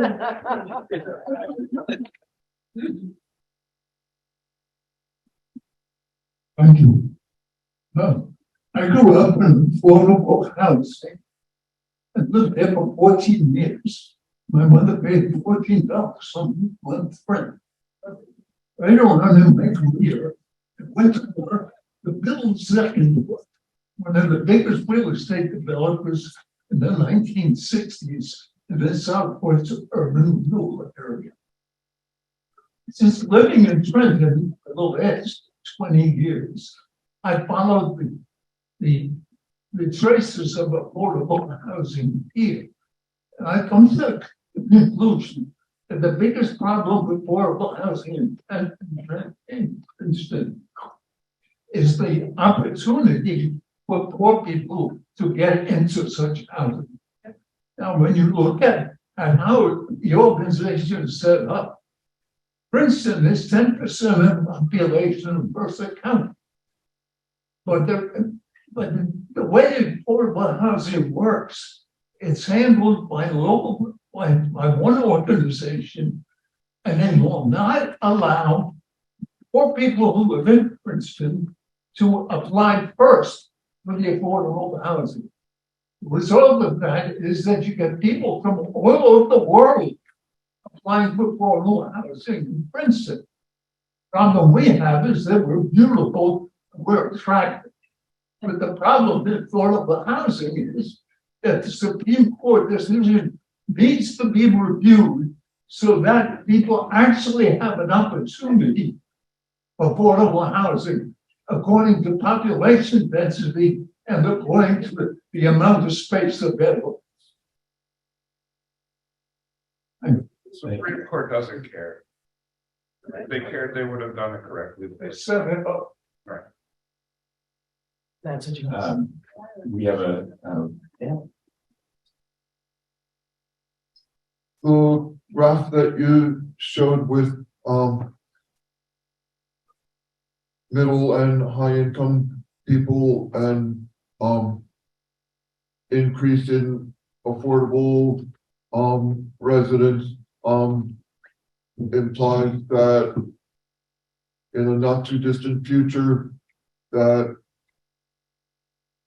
there's going to be a bigger net gain of people in school age in town. So I believe we have to start giving serious thought to having another elementary school. And I think the site at Westminster Choir College may be the place to put it.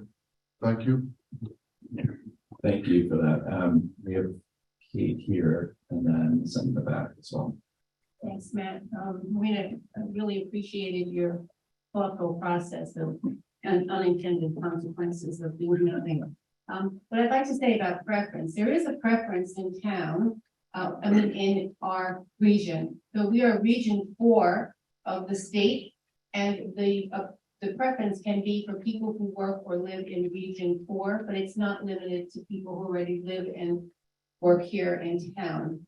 So for a point of interest, Avalon Bay, for instance, they're affordable, we have 56 affordable units there. I believe the wait list for Avalon Bay itself is close to 10,000 who want to be here, but region 4 is 2,000 people. So there is that somewhat of a preference, but it's right, the preference needs to be looked at. Thank you. I think it might be helpful too if people, Kate, could you say where you're, what you're speaking from? Like your. Oh, yeah, sure. Well, I lived here for 53 years, but I'm also the chair of the affordable housing work. What's your last name? Warren. We're all supposed to know everybody here, but I don't. So Matt, for instance, what's your last name? Yes, Matt, if you could introduce yourself. It's not too exciting about talking. I apologize. That's a bad precedent. I'm Matt Malechko. I'm a graduate student at the university, and I live here in town on Bank Street.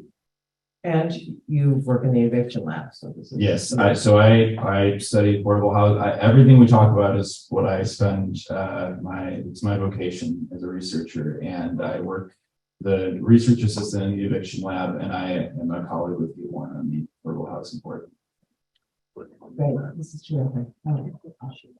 I'm Michelle Lambros from Princeton Council, and this is terrific. Marina, thank you for taking us through the nightmare scenario.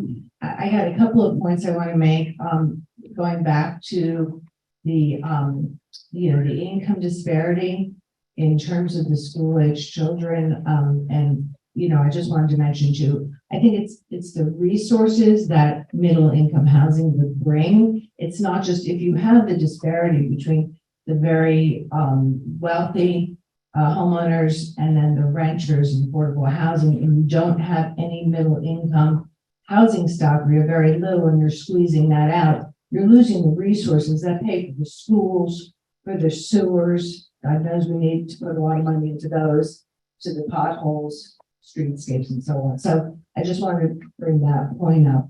But thank you for bringing us through that very good thought process.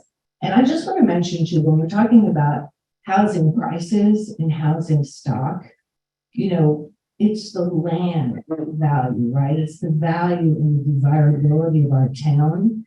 And really the only way to have that middle income housing is to figure out density. I grew up on Livable Lane in an upstairs duplex that was owned by my mother, and my grandparents owned their duplex downstairs. So we have a tradition in town of multifamily housing on these lots. Somewhere along the line, it became more exclusionary zoning. So, it's not the zoning board's fault. It's the ordinances, the underlying zoning that's prohibiting that type of housing stock to exist. So we're moving in the direction of the ADU ordinance.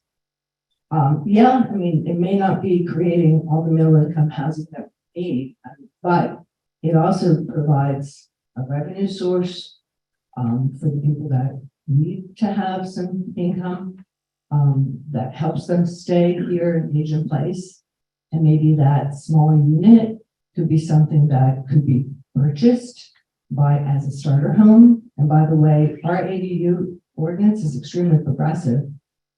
You can condominiumize and actually sell the units separately.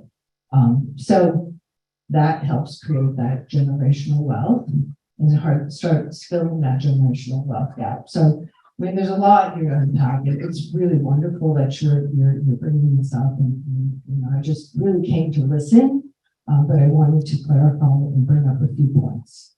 Thank you. Thanks, Michelle. Before we move on, there was the issue of tear downs that was brought up right away, and we moved on. I believe Marina has an idea to address that point. So Marina, sure. No, I apologize. I didn't hear who the person who asked the tear down question. Oh, great. So completely, we hear this a lot. This is a very common concern, but are you sure you don't have any suggestions? After listening to all of this presentation, what I would love to hear, everybody just stop for 2 seconds, 3 seconds, and say, what can we do? What do I think should be done? And look, we have ideas, and then I would like to hear from all let's stay on this subject for just a few minutes because it's a really hot button issue and everybody wants to talk about it. And rather than us giving you the solution, we would love to hear from everybody and your neighbors and your friends what other solutions people have. I have some ideas, but hopefully other people will bring them up.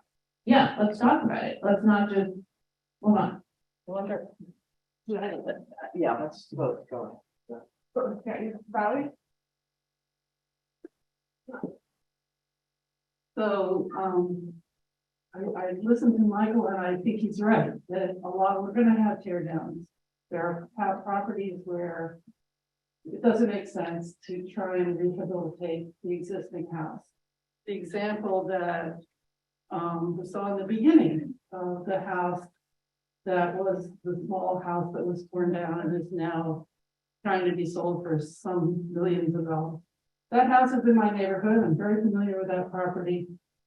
What I would have loved to have seen in the zoning in that neighborhood is a 1/4 acre zoning, is that instead of one single family house being put on that spot, we have a duplex there. even in a triplex. It's a fairly deep lot, there's room there. And that's what we need to change, is that zoning, because now you tear down that small house that you don't want to renovate. And what do you have to build? You have to build what the zoning allows, and what the zoning allows is a single family house that's much larger. And economically that makes sense. If you're a developer, you're going to build the maximum so that you can sell it for the maximum price. Or if you're even the property owner, you want that developer to be able to make a profit, because then he'll pay you more for your lot and the house that you have he's going to tear down. So if we give in our zoning ordinance more options, then we will see more variety. And that is, it seems to me that's where we have to start. So thank you, Valerie, but while I'm walking, I'm gonna say next time these zoning regulations come up and council is looking for people to speak up, guess what we all can do? Just think about what can I do? I was gonna say that I think we need to start looking at models where zoning has changed and begin to create a community process where we're asking for zoning change, not waiting, as Marina just said, for the town to tell us what they're interested in. So how can we look at models? What would the process be that would get us to start that? And who gets involved and how do we do it? So that's not a specific so much, but it's sort of a general suggestion of where we need to go. Give it to Kate. Oh, thanks. So I'm just speaking as Kate Warren resident. I can do it. I don't know. I think it's tangential to this, but I recall the last revaluation that our town went under probably 20 years ago, maybe? 2009. At that time, as I recall, the methodology that the town chose to use created land values much higher than the capital improvement upon the land.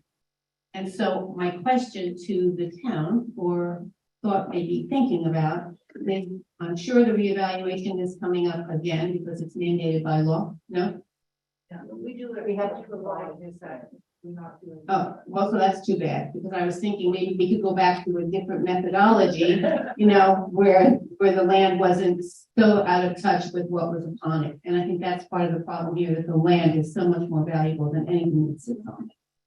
Thank you.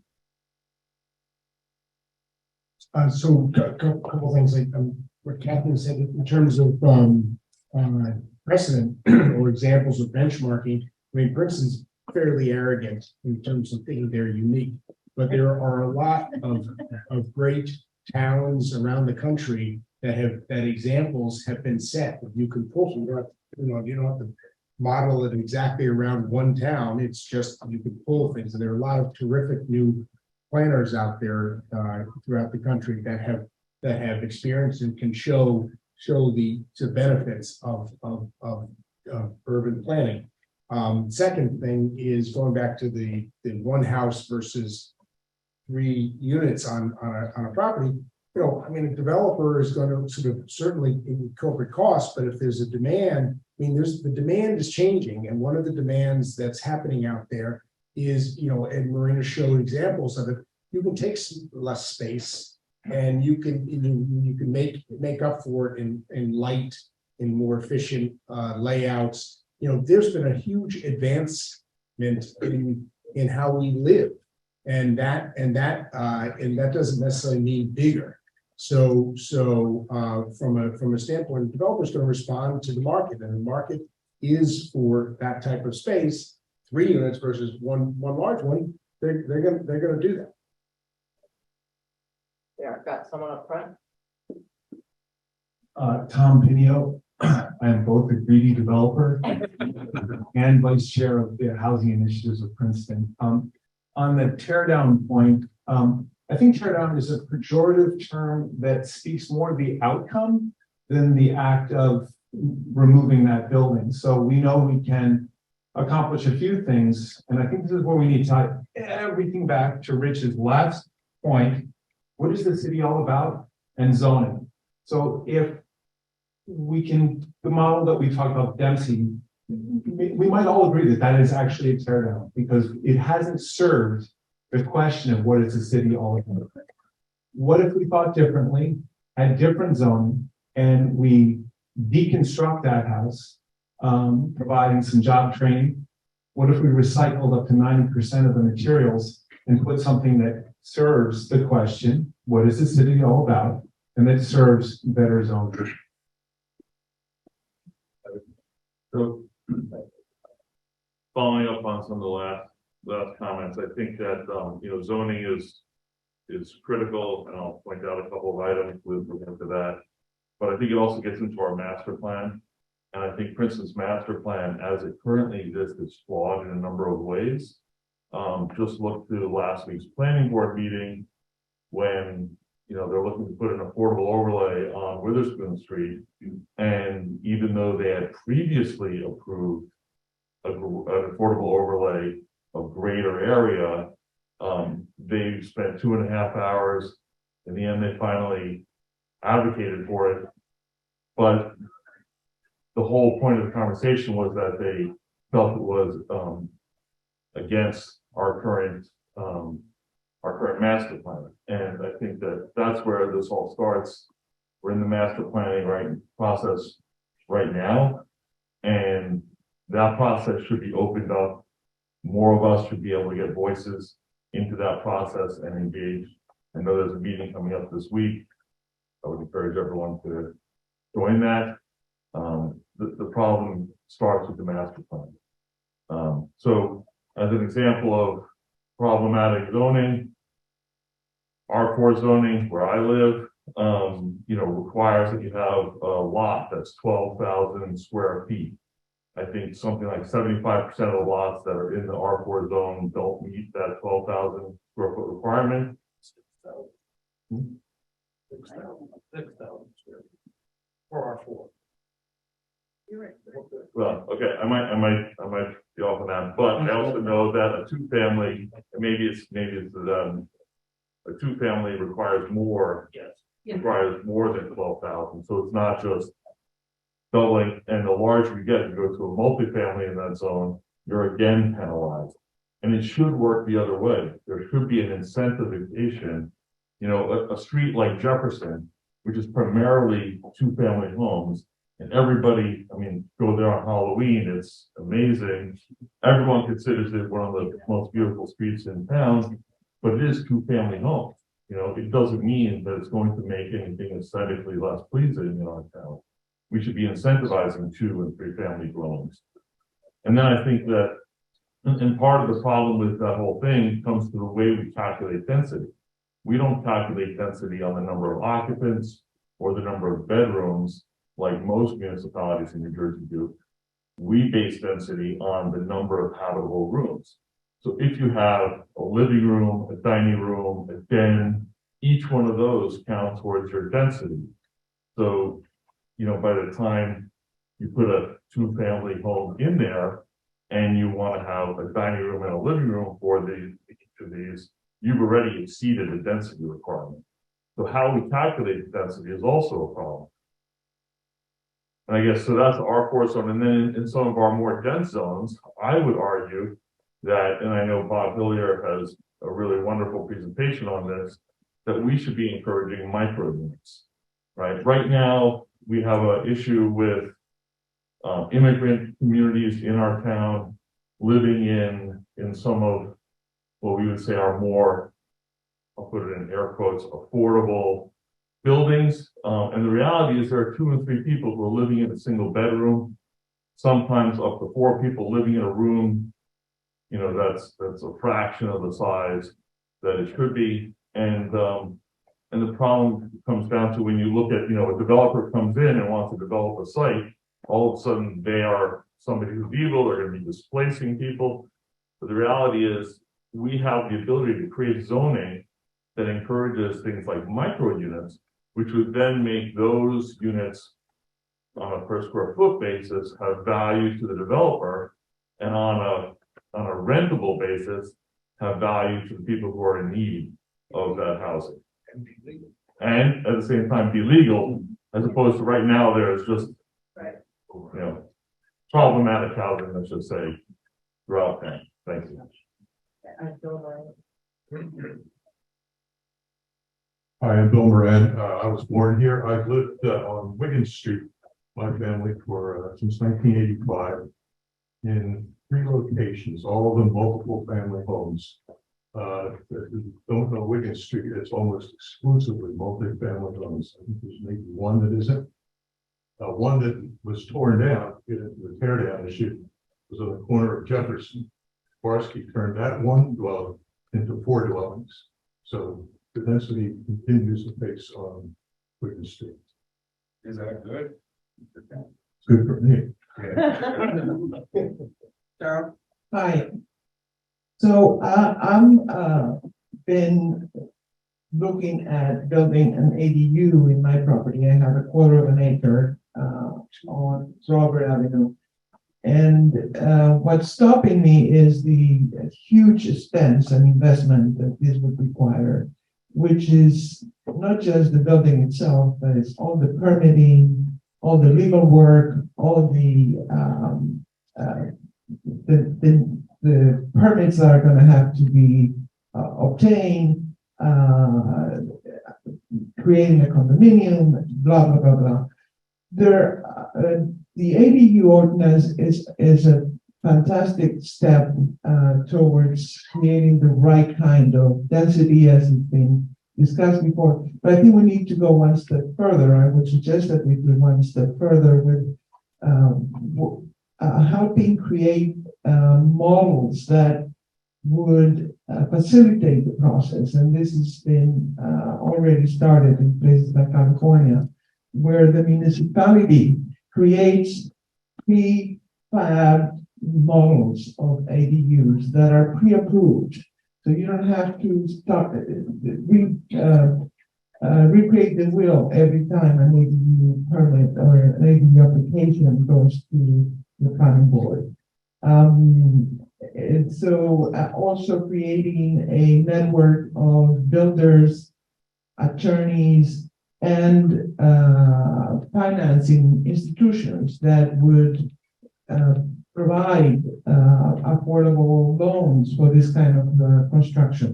So all of this would be very, very helpful and would lower the cost of these ADUs, I think, significantly, so that people like myself could build an ADU and help increase housing, affordable housing that is available and affordable to middle-income families, and do it in a way that allows me to remain in place. Thank you. So I just wanted to share some comments from the Zoom audience. Sarah Corain says it's not the zoning board's fault, it's the zoning regulations fault. How can we change the zoning to allow for more density access in town neighborhoods and beyond? And Wendy Major says, why can't the town invest in quote unquote templates for higher density that is lovable from talented architects like Marina? Having pre-approved templates would incentivize developers to build in accordance with them by lowering their costs. I'm Ed Truselli with Princeton Community Housing. I want to build on something that was just said a minute ago. There is a model, there is a format, for making affordable housing a little bit easier to realize, and also to be able to compete with some of the developers who have a network already built in and who can acquire properties or show interest in properties a lot faster and in a more nimble way than a nonprofit like Princeton Community Housing can. And just to prove I'm not a zealot for 100% affordable housing, I'm talking now about integrating housing in the fabric of neighborhoods. And one of the ways to do that is a community land trust. And it takes part of that format that you just mentioned, and it enables an organization like a community land trust to be as nimble as some of the developers, to get out there in front and place a proposal down on a piece of property and know about it and have the resources, both financial and otherwise, and a team of people available to develop those properties for a variety of uses, including affordable housing. And I'm not the expert on this, but Matt is. So I just wanted to introduce that topic because that's something that we don't have here. And we're such a progressive town. I don't live here, but I would call myself part of the town because I do work here. And I think it's odd to me that we don't have a community land trust here. It really is.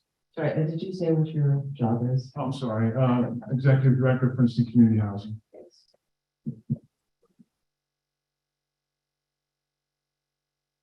Okay, I have a couple comments going back to the sort of beginning of the meeting. First of all, I live in the Riverside neighborhood, and it was brought up about the tear downs. I live in a house built in 1960, which we call the pool shed in our neighborhood, because that's what it looks like, okay, compared to all the houses around you. So I just wanted to point that out. The other question that was brought up earlier was about the availability of walking and biking. Okay, to me, the most dangerous place in Princeton is crossing from Thomas Sweets over to CVS at night. It is a death trap. I can't understand why is that not fixed. Okay, but it's a death trap in front of Thomas Sweets at night, especially if they're having a band and there's people playing, there's people moving. And so my point is, obviously, we need to improve communication, which was brought up earlier as well. And also the fact that the problem is obviously not going away, as was presented. It's not going anywhere. We have to do something. So we need to communicate better, and we need to compromise both ends, okay? Because we're not going to get what we want, because the problem is not going away. So we can't satisfy the people who don't want to do anything, and we can't satisfy the people who want to do everything without compromising. So I think one of the things we need to do is figure out how to compromise more and communicate better so that we can come up with the fairest solution, which, as was pointed out in the little demonstration with your density housing, somewhere in the middle. Well done.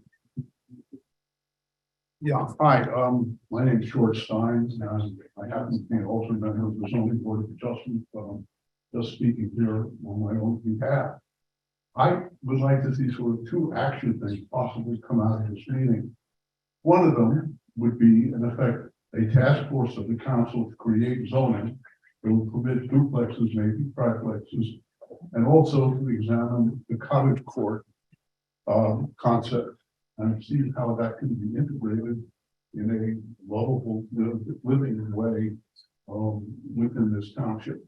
In other words, what would be the minimum size lot, what sort of side yard, rear yard setbacks required, and so forth. All that would take a fair amount of work to do that, and I certainly be willing to contribute whatever I could. The second one, and this may go to a graduate student, is if all the ADUs that were possible were built, if all the cottage courts that were possible under reasonable zoning requirements were built, what sort of economic analysis would that result in terms of the diversity curve of the economic distribution in Princeton? Would you get a sizable bump in the middle, in the missing middle? You know, I'm sure there's economic problems, economic analyses far more difficult than that, and I'm sure there's a fair amount of data that could be brought to bear on that. Could be a PhD thesis. I can briefly address that second part. The data and the research and evidence is absolutely overwhelming that exclusionary zoning is inflating housing prices and the major reason why we remain so segregated, both by race and class in the country. And the problem is what you're suggesting is almost impossible to study because very few places are reforming the zoning in the way that you're suggesting. So we don't even have the case studies to do it because municipalities and those that have the power to change zoning aren't doing it. Now that's changing slightly more recently in places like California, Oregon, city of Minneapolis, the state of Connecticut in some ways. So there's energy moving in that direction. We're starting to get, it's been a few years now, so we can start to study it a little bit. But there needs to be more, and we can only study it if we have the political will to start getting this through. But I mean, you can argue from the opposite that we already know the impediments to controlling housing costs, to integrating our schools, our neighborhoods. We already have that evidence, and we've had it for decades. So I think we have time for like one, possibly two more questions. So Dozier hasn't spoken yet, something interesting. Thank you, Dozier Hammond, Lee Avenue. I'm also a member of the Affordable Housing Court. Just speaking for myself today, there's been a lot of emphasis on the missing middle today. I was hoping for more emphasis on affordable housing itself, because the people who are being pushed out of Princeton are in the middle, but they're much more at the bottom. We used to have market affordable housing in town, we do not. And that's only happened in the last 10 or 15 years. I just want to say that the definition of missing middle was very interesting today, because it was defined as 165,000 people for 2 adults making 90,000 each year. And that's if the bank accepted 40% of your income going towards your mortgage, which is perhaps unlikely. Number one, that's so much more than most people probably even in town make. It's definitely for outside of Princeton, it's not middle class. I don't think it's, and you're also saying it's 165,000 and above. What to me, the middle is anywhere from 35% of the median to 65% of the median income would be the missing middle. You're actually talking about the above middle. And so I think we really, and unfortunately, we're all trying to come to answers about what's going to make it better. And I agree that we need to encourage ADUs, we need to change the zoning to encourage a lot of that, but we'll need other programs to try to help that we keep a working class here as well as a middle class, and even what the middle class is, because I think it's already been defined too much. Thank you. okay, so we'll do one more question, and then I'll have so a okay, I just want to say this is one of many programs and many opportunities to address this. So this is not your only opportunity. I'm calling you because I'm standing next to Michael. Thank you, Michael Floyd. Dovetailing on what Dozier said and earlier about terms, missing middle is a very nebulous term. And it's not the same as middle income. Middle income is closer to 2/3 of median income by family size, up to 2 times median income. Missing middle, as Princeton just, kind of talks about it and is trying to solve that real problem, covers a lot of people that are actually considered affluent.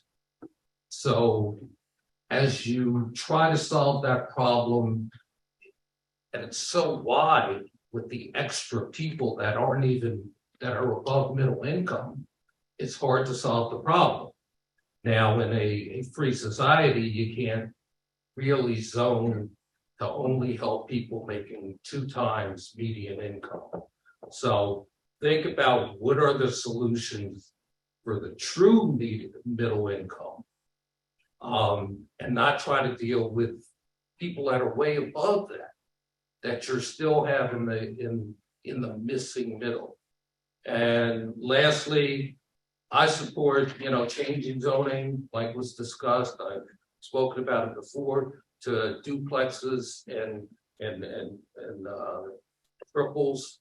But when you create a duplex where in place of a single family home, and yeah, you can build a duplex, but the duplex is sell for $1.2 million each. That doesn't solve your missing middle or your middle income problem. So what are the solutions to that? Exactly. So I'm letting them. yeah. So I would anyone who wants to have that conversation, I will be. So, you know, to Kim's point, we only have the room till noon, so this conversation will go on forever, but we are going to do additional meetings to continue to sort this out and come to a consensus of the community. But just to give us some thoughts as we leave, some ideas that I heard throughout this session: reforming zoning. That was by far the one that came up the most, and some ideas about that. Task Force 2, looking at possible recommendations. Reforming zoning to promote ethnic, racial, class diversity, to allow a diversity of housing types such as duplexes, triplexes, micro units, ADUs, all things which are extremely difficult, if not illegal, to do in our current zoning. Reworking the master plan and thinking clearly about the ideas being discussed here and how we memorialize those going into the future. Strengthening coordination between our school and housing policy.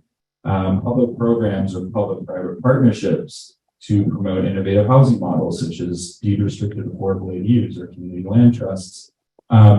There's in 40 minutes we had, came with a pretty good list of ideas.